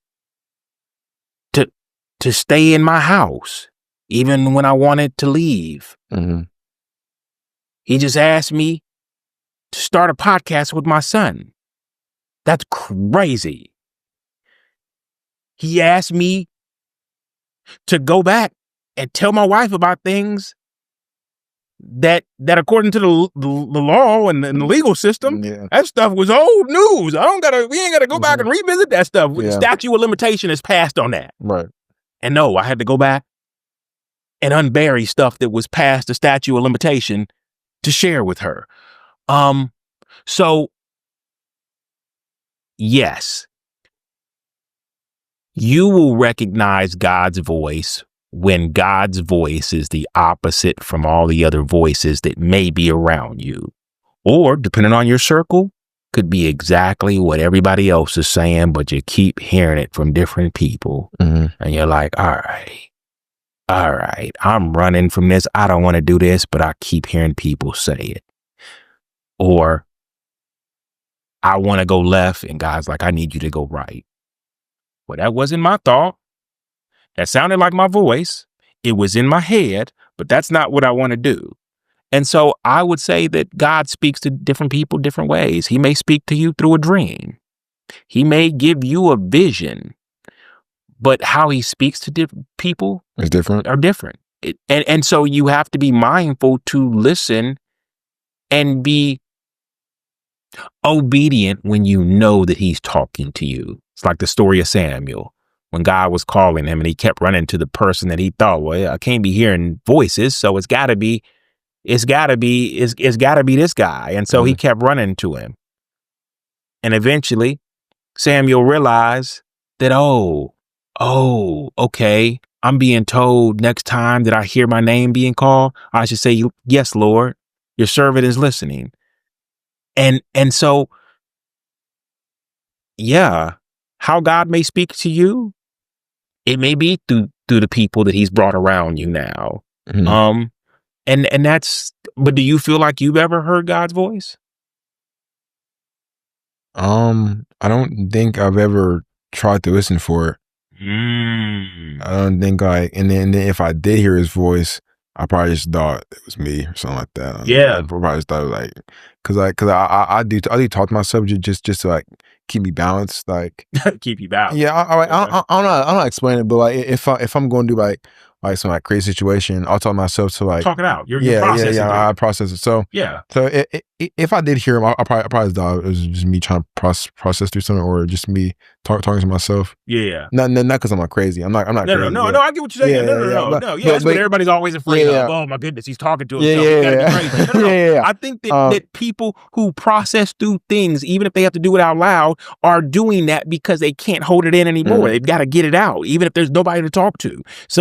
I think some of the greatest minds didn't know how to go and find a therapist, but they knew how to talk it themselves. out. Yeah. For sure. I do talk to myself a lot. It's not because like I've been honestly okay. So I've been talking to myself since I was 5 years old. Here we go back. So yeah, I've carried it to I am now. So I've been talking to myself. I don't know why I started talking to myself when I was 5. I think maybe it's because I didn't have any friends, because I was just starting school or something like that. But so I would talk to myself to keep me like in balance, and then I kept on doing it because I seen that it worked. And I brought it into middle school, and I brought it to high school, and then I just been talking to myself. So it's like, yeah. So I don't know. So what you said though, you said earlier, I don't know if God is talking to me or not. Yeah. And I think one thing that most people miss is that God, I may have said this to you a long time ago, but I said, like, God is just like me. Mm-hmm. If you were to come to me and say, hey, Dad, I was wanting to know if you could take me to the mall because I'd really like to go shopping with my friends. Now, if you sit there and wait for me to answer, cool, then you're going to get a response. But if you say, hey, Dad, really hoping you could take me to the mall. You cool with taking me to the mall? All right, cool. And you dip out and you go get dressed. Then you never stopped and gave God the space to actually respond to you. Right. Even if that response took months. That's where it gets people. And I had to say months because a lot of people, after a couple hours, after a full day, they're like, all right, maybe God don't care. Maybe he just like figured it out on your own. And they're not willing to wait. Yeah. And say, all right, like, I assume that God would respond as quick as my parents or respond as quick as I would. But because he's not, I'm going to go ahead and move forward. I'm going to seek another voice. Do you think it's because, and I could be wrong. Do you think it's because in church, people's testimonies are just like that? All the testimonies you hear in church are they're like, yeah, man, I was struggling with the money, and then the next day someone can knock on my door $1 million, but you never hear the ones that took like a really long time. You just brought up a good point. And I think that's fair because you're right. You start to believe that your God is different than their God because their God responded to them the next day. Next day, somebody came up and there are very few people that are sharing the testimony of how me and my husband, me and my wife, we wanted a kid. And we began to try to have a kid when we were in our 30s. And we prayed and we asked God to show up and allow us to have a kid. And don't you know that in 35 we had a kid? I was pregnant, and then all of a sudden we lost the baby. And I kept thinking, God, what kind of God would you be? We waited and we prayed, and you gave us a child, and then that child died. My testimony sounds nothing like all these other women or these other men who have gone through this. And God has a ram in the bush at 39 that he always had in store for you. But what happened between 30 and 39? Did you give up? Did y'all split up? Did y'all decide to go a different route and take things into your own hand and maybe adopt or whatever? and these stories, this is not just like a present day story. No, this is a biblical story. Like we watched this with Abraham. Uh-huh. But I believe that God's timing is perfect, even when perfect has become 24 hours. Mm-hmm. Perfect in our world has become a couple hours later. Perfect in our world and our testimonies has become, he did it so miraculously quick. Yeah. And so you believe that maybe God doesn't love me the way he loved them because he didn't answer me as quick as he answered them. So no, that was good. How long you been holding on to that? It's just about to. Look, wherever that just popped up from, let that keep flowing because that is so real. Wow, that is yeah. That's a whoo. Yeah. So tell me this then, with your, based on your last question, do you have any other questions that you feel like you've held on to, that like you've wondered about God, or you've wondered about this faith that we all walk in, that you're like, man, I would love to ask somebody this, but maybe it might sound stupid. Maybe it might sound like, maybe it might be like something that like people would laugh at me about. Do you ever have any other questions that you feel like are like just sitting there, but you don't know who to ask? Okay, so it's like a 2-in-1 question. So the first question is, did God create Earth, or like our planet? No, I guess Earth, because it's what we live on. Did he create all these people for like a simulation to see where people, if people would believe in him? And then also, hold on. Okay, pause right there. This is a 2-in-1 question. Yeah, just 2-in-1 question. It goes on. There's more into it. Okay. And also, with all the religions out there, with like Muslim people, Jewish people, all the other ones, how do they know that their religion is the right one, or how do we know that our religion is the right one, or like, you know what I'm saying? Because all the religions out there, and so supposedly people were thinking there's only one God. Yeah. And how do we actually just know that is true? Wow. Yeah. Sheesh, man. I feel like I should have never asked this question. Sheesh. Okay. So let's start with the first part. Did God put us all here on Earth in a simulation to see if we would? Yeah, did he want to watch over us and just see like how people just act, and like just put a whole bunch of us on Earth and just want to see how everything plays out? Yeah. Okay. So I will say this, based on what I know about the Bible and not my own opinion. I will say that God knew the beginning and the end. He's already seen everything. He's aware, like he's aware, which always kind of like tripped me up. Like it was like, so wait, if God has seen everything and he knows, then like, how did he know that this day would come? Right. How did he know I would actually be following him now and not just still living in the old life? So when it comes to assimilation, the beauty is that God didn't make us robots where it's like, okay, I'm going to make them all love me and follow me. I have a question, but keep talking, but you made me think of another question about that. So he didn't make us robots where it was like all of them will serve me and worship me and follow me. No, he gave us all free will to say, I have created you. I've created you in my image, but I want you to make the decision to want to be in a relationship with me. I want you to make the decision to want to follow me and to do life with me and to worship me and to see what I have done for you, even though it may come now. Initially, there was no plan for pain and suffering with Adam and Eve. Right. But because of when sin entered this world, now even walking with Christ comes with a cost, comes with the suffering. It comes with things not being as pretty as people may try to sell it to you that, oh yeah, walking with Christ is simple. You just follow him and everything will be good. And it's like, no, following him sometimes have you walk through like, wait a minute, God, why am I up in here? Wait a minute, these people don't like me. They don't like Christians. And God's like, yeah, no, I know, I put you there. Like, get ready. Like this is going to hurt a little bit. But what I have in store, if you continue to follow me and do everything that I had prepared you for, this is going to bring more people to me than it's going to hurt you.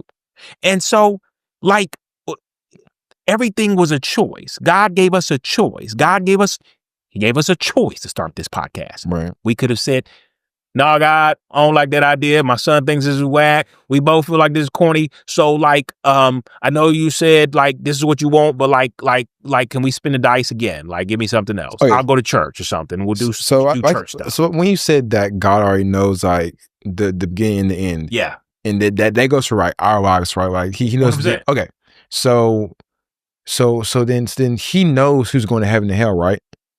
100%. Oh, okay.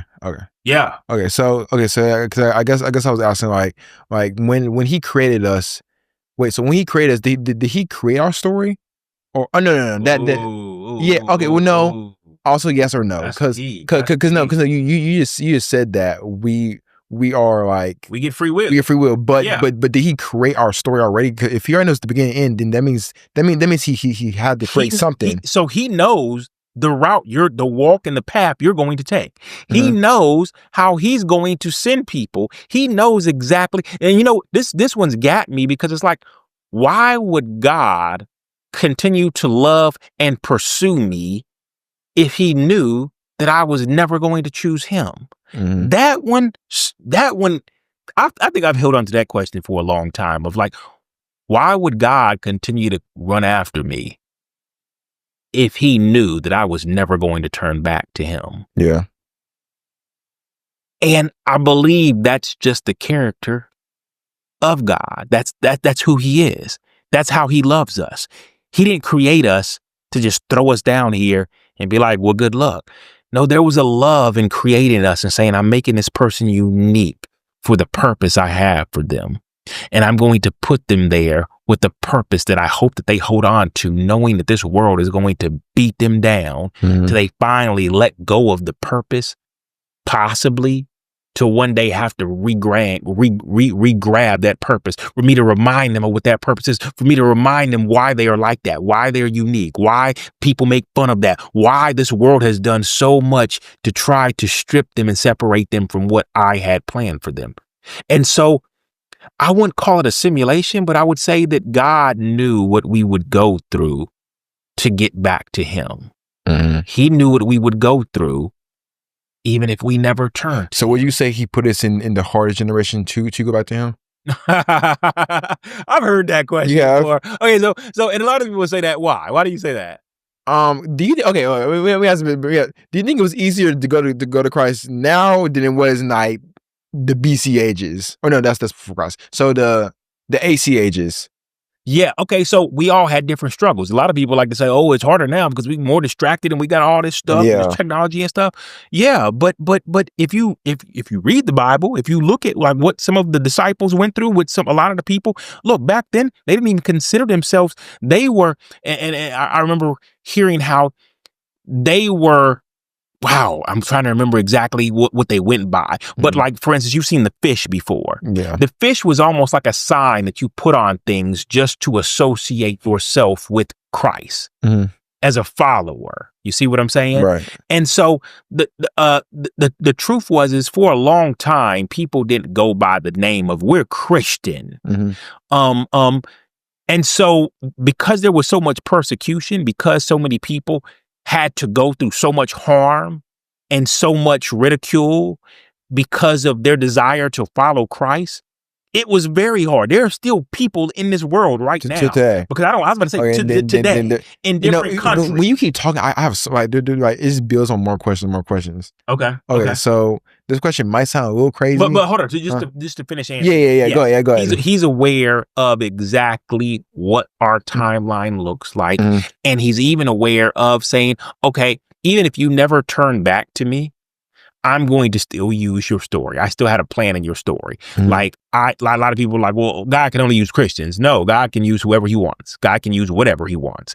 He can use you, even if you choose to never give your life to him, to speak to this guy. He can put a thought in your head that have you just shoot it out like you did earlier. Right. That'll make you be like, I don't know where it came from. Well, God put that in your head. He wanted you to say that. He knew that even if it wouldn't turn you around, it would turn him around. You get what I'm saying? I got you. So yeah, go ahead. Okay. So this part might have to get cut out because it might sound a little crazy. Okay. All right. Well, don't forget your other question that you asked. But the other religions. religions. Yeah. Okay. So you know how you know. So wait, should I even say this out loud? Yeah. I'm gonna tell you first, and then if not, Okay, got you. okay. So you know how we have the Bible now, and that was, and what year was that set in? Like it was in different years, right? The Bible. Yeah, that wasn't like set because all the people in there are from different stories. Yeah, and it's not even in correct order. Okay, and you know how you like to say that everybody, like, we all have stories. Mm-hmm. Is there a possibility that a new Bible could be written in our age? That's a great question. It's so funny because I always make reference to the fact of like, you're writing the book right now. You're writing the book exactly. of Justin. Yeah, so I'm writing the book of Robert. So could there be a book of disciples, our modern day disciples in the Bible today than like there was? Well, I don't think. Okay, so hear me out. I don't think we will. I believe we're writing the book, but I don't believe it's like documented. Yeah. But I believe you'll only hear the book of Justin if Justin will share it. Mm-hmm. Like if Justin won't share his story with others, if Robert won't share his story with others, then nobody will ever hear the book of Robert. Right. And so I believe that every time you hear a testimony, somebody is verbally giving you the book of them, so that you can sit back and be like, wow, God did that in your life. Wow, God turned that around. So you are experiencing every time you listen to another person's testimony, every time somebody shares their story, I believe you're listening to the verbal book of them that God has written for them to share. Share it. So God knew the story. So pretty much you're saying that like all the testimonies that you're hearing, if you like wrote it down and put it in a book, that's a modern day Bible? Every episode that we record of every man, we're on the 100th episode. Imagine if every episode was a different book of a different story of a man. And it is. That's $100. Sharing a testimony of what God has done as they have. That's 100 books right there. Right. This may be the 100th episode, or it is the 100th episode, where God is showing how he continues to speak, how he continues to walk, how he continues to fellowship, how he continues to pick up and encourage and dust off men, one story after another. And if that doesn't encourage you while listening to all these episodes that God is present in our lives, then you've chosen to say, all right, I don't believe there's a God. Even though I've read this Bible and even though I've heard these stories, I just don't, it's hard to believe. So then what is it that would convince you of it? Because I think that there comes a point where it's less about what God is showing you to show you that he's real and alive in your life, and more about what you choose to just not want to believe for whatever reason. And let me tell you, I think that's why God gave us eyes. It sounds crazy, but I think this is why God gave us eyes. So for our whole life, we've always seen to believe, right? I see there's a cup right there. And he gave us eyes to see that cup, right? Yeah. So I think our whole life we heard, oh yeah, Jesus is real, God is real, but we have eyes to believe everything we've been seeing for our entire lives, right? So I think it's hard for people to believe that God is real because they don't see him, because our entire lives we've gone, if I see that, I believe it. I see that, I believe it. Sheesh, come on. And think about it. Think about too. When you found out that Santa Claus isn't real, you knew Santa Claus was real because you never seen Santa Claus before. You might have seen it in the mall, but you know that's not him. Or you never seen the Easter rabbit, and once you start to catch on that you haven't seen the Easter rabbit is fake. But you also didn't see anything that backed up the story of the Easter rabbit. Oh yeah, like you just didn't happen to have eggs that just showed up at your door that your parents were like, no, yeah, right. Do that? Who did that? And then also like people say like, oh well, you can't see air, but there's scientific reasons why there's air in it, and you know what I'm saying? Yeah, there's like scientific, but I guess it's hard for people to believe that Jesus is real because they haven't seen him, and there's not scientific. But that's the beauty. Well, there is science. There's something, but I think people just don't care to hear it. Yeah, well, there's some people that truly will never believe for whatever their reason. So there's some people that will believe other religions, as you asked the question earlier about like other religions, and that I believe that people have grabbed hold of and decided to follow the religion they're in because they have seen enough and believed enough to say, I'm walking with this religion. Right. For whatever reason, however it spoke to them. And I don't believe it's our job. I know it's not our job to say, well, y'all sound stupid. Y'all are wrong. Y'all are not right because of what I've experienced. I believe it's because I think we've all been them. Yeah. We've been a disciple of something outside of Christ. There's some of us that are still disciples of something outside of Christ while claiming Christ. I think it's a matter of saying that, and I always think about that story with Elijah and all the prophets of the other gods, where they were on the mountaintop, and it was like the mountaintop Super Bowl of your God versus my God. Yeah. And they, listen to me, all them prophets of them other guys didn't show up to lose. Right. They showed up. There were hundreds of them, and they showed up with the intention to win, believing that their God was going to show up and show out. I think we see that to this day. Yeah. I think we see men and women show up believing that the God they serve, whoever that is, whatever that is the God who watches over us, who gave us life, who created this world. And they've yet to experience or see their God not show up, but the God of the Bible, Yahweh, show up to disprove them, to show them that, because, like, let's be real, if I pray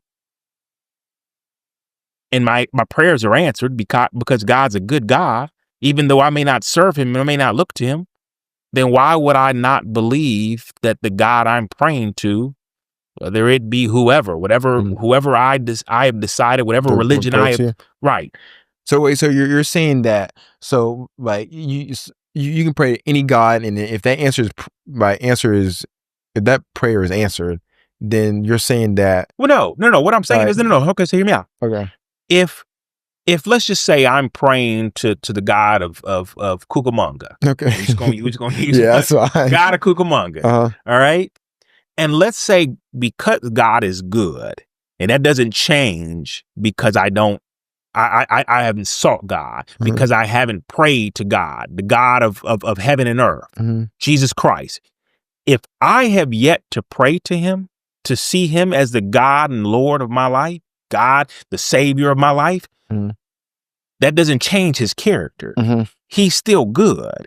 And so if God sees me here struggling, is he going to choose to not be graceful and show mercy because I'm praying to a different God? Yeah.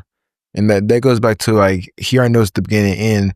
And then that also goes back to, did he create our story? So that he already know we're going to be praying to Cucamonga. There it is. Yeah. Like, he knew that. He knew that.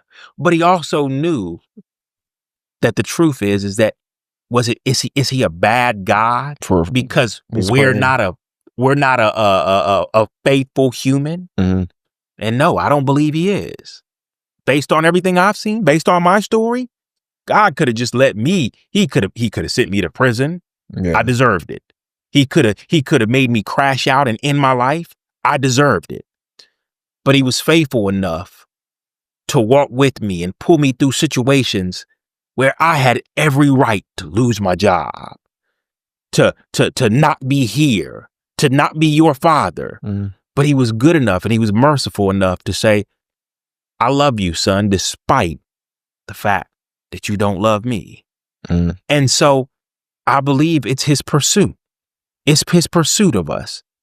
When he saw me out there being a disciple of vanity and all these fast cars and clothes and money, I still love you, son. I still love you. When he saw me out here not ever wanting to turn to him because of whatever I believed about him, it didn't change the fact that I still love you, son. Right. As they always talk about the story about the guy who was drowning and he said, God save me. And God sent boats. God is always sending boats.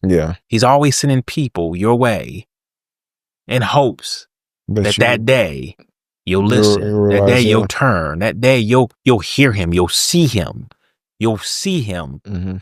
in what happens Cause in your life. cause I guess people are calling for God and expecting like this like big light of like the shining and everything like that. But Mhm. it really could just be you. Like you 100%. really just come to me. 100%. Yeah. Yeah. Yeah. Yeah. I guess that's what the guy on the boat was talking about, because he was expecting God to lift him up with his big hand and out Pull him the out the water. water and put him on Yeah. land. Yeah. And God sent both. Boats, right. Yeah. Yeah. Mhm. Yeah. Man, well, this was good. Mhm. This is good. I appreciate you sharing that stuff with me. I appreciate you. I appreciate, we've come a long way Yeah. when it comes to conversation. Nah, for real. But you know what? I think that God continues to show me that it was less about you being on the same page and knowing what I was doing, and more about meeting you where you were at and engaging you where God was working in your life. Yeah. And I mean, don't get me wrong, it was kind of hard to stare at a camera when we were first doing this. Like, Yeah. stare off into the camera and do this. It was a lot easier when we sat across from each other and had conversations, and made it less about like, let's do it for them. No, let's do this for us. Right. Let's talk like we normally talk. Let's talk like we talk in the car, but there's nobody here when all these lights are off. And allowing others to see what God is doing in our lives, together, apart from each other, and the walk that we're taking with or without him. Mm-hmm. Because I think that because we'll never get it right, we'll never do it perfect, but whether we get it right or do it perfect, God's not ashamed of the way we keep tripping, the way we keep falling. He's not ashamed of like, look at this dude down there, man. Like, he can't even stand up straight, man. Like, who made, like, gosh, I know I made him, but man, like, I ain't make him like that. No, he's never ashamed of the things that we're ashamed of. Yeah. Or you may say, well, my dad would be ashamed of me. Not him. And I would pray that I'm not ever ashamed of you. But like, I think the best part of being a father sometimes is realizing that God gave me the perfect example of saying it's less about how they do it and what they do to make you proud, but realizing that you're proud of your son already. You're proud of him. And so it takes the pressure off him to make me proud, because as I've had in conversations, in other conversations, and one coming up soon, is that men, we look to make our father proud. Mm-hmm. There's a code that's written in us that says you made it when your dad's proud. Yeah. And so we go hard to make him proud, right? Mm-hmm. Would you agree? Mm-hmm. And I think that we do things in hopes he will see us and say, I'm proud of you for that. Instead of him seeing you and saying, son, I'm proud of you. Right. Like, what for, Dad? I'm just proud of you for waking up this morning. I'm proud of you for getting at it again. Mm-hmm. I'm just proud of you for being my son. And I think that's enough. Yeah. Because for a lot of us, as crazy as men, there's something in us also that says, man, I can't wait to have a boy. Yeah. And then, Yeah. and then when we have a boy, I mean, it's like now it's for me because I have 3 sisters. So yeah. You know, yeah. And then for me, it's like I have a boy, and then I want him to prove himself for me to be proud of him instead of saying, I got a boy. Right. Like, can I not be proud of him? That should be enough. I'm proud of this joker for like taking steps and keep walking. Like, you could have stopped walking after the hour. I'm probably even popping out, man. Probably popping out. Yeah, congratulations. Right. Exactly. And breathing when you popped out. And pushing through pains when you could have sat down and said, I'm not doing it anymore. But even if you did sit down and say, I'm not doing it anymore, guess what? It didn't change anything. I'm proud of you. Mm. So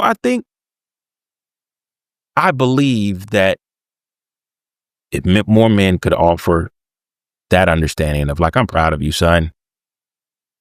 even if you never equate to the story that sometimes we write in our heads of like, my son becomes the Bank of America president, or he becomes the CEO of this company, or then I'm going to be so proud. And it's like, man, I'm going to be proud of my son if tomorrow I come out my room and he comes out his room and he says, hey, Dad, I'm headed to work.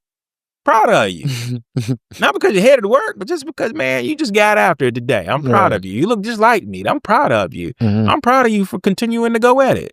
I'm proud of you. So, yeah, I think that cuts out that whole desire in life to like continue to do things for me to be proud of. Exactly. Now, that doesn't mean that I don't want you to do things that you'll be proud of. Yeah. So instead of looking for me being proud of you, I want you to take a step at like saying, I'm going to do things that I would be proud of. And maybe like putting that down on paper of like, what would I be proud of? Or do things for my future self that I'll be proud of now. There it is. Yeah. Like going back and talking to 5-year-old and 7-year-old and 12-year-old Justin, hearing what they got to say, and they may be saying, "All right, y'all chill out now. All right, like y'all ain't got to keep having these tantrums. I can take it from here. We ain't got to keep doing that. Who knows what I might be sabotaging? Listening to 5-year-old you, like you couldn't have had that much wisdom at 5. Yeah. But then again, he probably did, which is why he's still in control. But that doesn't mean his wisdom then is wise now. Yeah, exactly. So. Yeah, son, I appreciate you. For sure, always. I will say that I appreciate you not giving up on what God called us to do, even though he called and said it to me and he didn't say it to you. Because trust me, I asked him, I was like, I sure hope you told him too. Like the same way you told me, I hope you're saying this to him right now. But I appreciate you trusting me to say, all right, if God really told him to do this. At what point did it hit you that like maybe God did tell him to do this? About podcasting? Yeah. Maybe 2023. 2023? Okay. Oh no, I know why. Okay. Once the day I started like becoming like really like how do I say it? Good with my words, I guess. Yeah. In conversations, that's when it hit me. I was like, wait a second. Like this podcast is actually like make me good with my words around groups. So yeah, I remember like being one of my youth groups and saying something. I was like, yo, that was good. Yeah, that was good. I must have heard that somewhere. I think I did. It was probably here. I may have heard it somewhere. Yeah. And I said it. And they're like, that's good, Justin. For sure. That was good. You're right, it was good. So yeah, that day, like I realized. So that day I realized, actually the podcasting it was not that bad. Yeah. Mm-hmm. Well, yeah. Well, that's good. I will say as I've said to you before, I thank God for trusting us with this, and I always pray this, that what He entrusted us with, we stored it well. Yeah. We don't store it for, as I've told you before, we don't store it for our own exposure. We don't store it to make it about us. We never make this about, well, I want to be seen, but more about, I want God to be seen through these conversations, through other men's lives, through our lives, and not allowing ourselves to ever go astray from that. Allowing this always to be about it being God's glory, not our glory. So I appreciate you being a part of this. I appreciate, man, this has been awesome to reach 100 episodes. Yep, 100. And I thank everybody who's been, anybody who's been with us from day one. You didn't really have to start at episode 1. Those I'm still going to be hard on myself. Those were pretty rough. But if you've been rocking with us this long, I can't thank you enough. I pray this is continuing to bless you the way it's blessed us. These episodes, these conversations, these men that God continues to bring. It's just like, whoa, like I can't believe this is happening. There are men who are actually showing up here at this house or inviting me to their houses. Like, what? Never saw that coming, but I thank God for it all. He knew it. He saw it. So I thank you guys for being a part of it. Son, I appreciate you being a part of it. Always. Yeah. And love you. And love you guys too. I appreciate you guys. And we will catch you on what 101. 101. We'll see you 101. Yeah. 101. Maybe we'll do this again on 200. All right, Hopefully we'll do this before 200. Yeah, that's fine. I got you. All right, love you guys. peace. Catch you soon. And that wraps up another episode of God's Glory and Men's Real Stories. I'm Justin Moore, and we want to give a huge thank you to all of you for tuning in and being part of our community. Your support means the world to us, and we hope you enjoyed today's conversation as much as we did. If what you heard resonated with you, please consider subscribing and leaving a review on today's video. It really helps us reach more listeners like you. Don't forget to connect with us on social media at God's Glory and Men's Real Stories for updates, new episode clips, and to share your thoughts on today's episode. We love hearing from you. If this conversation happened to shed a light on past experiences of yours that may have been happy moments or maybe hurtful moments, feel free to keep the conversation going in the comments below, so as a community we can listen, pray with you, or point you to helpful resources. Join us next time for another great episode, and until then, let's give God the glory for all He's doing in our stories.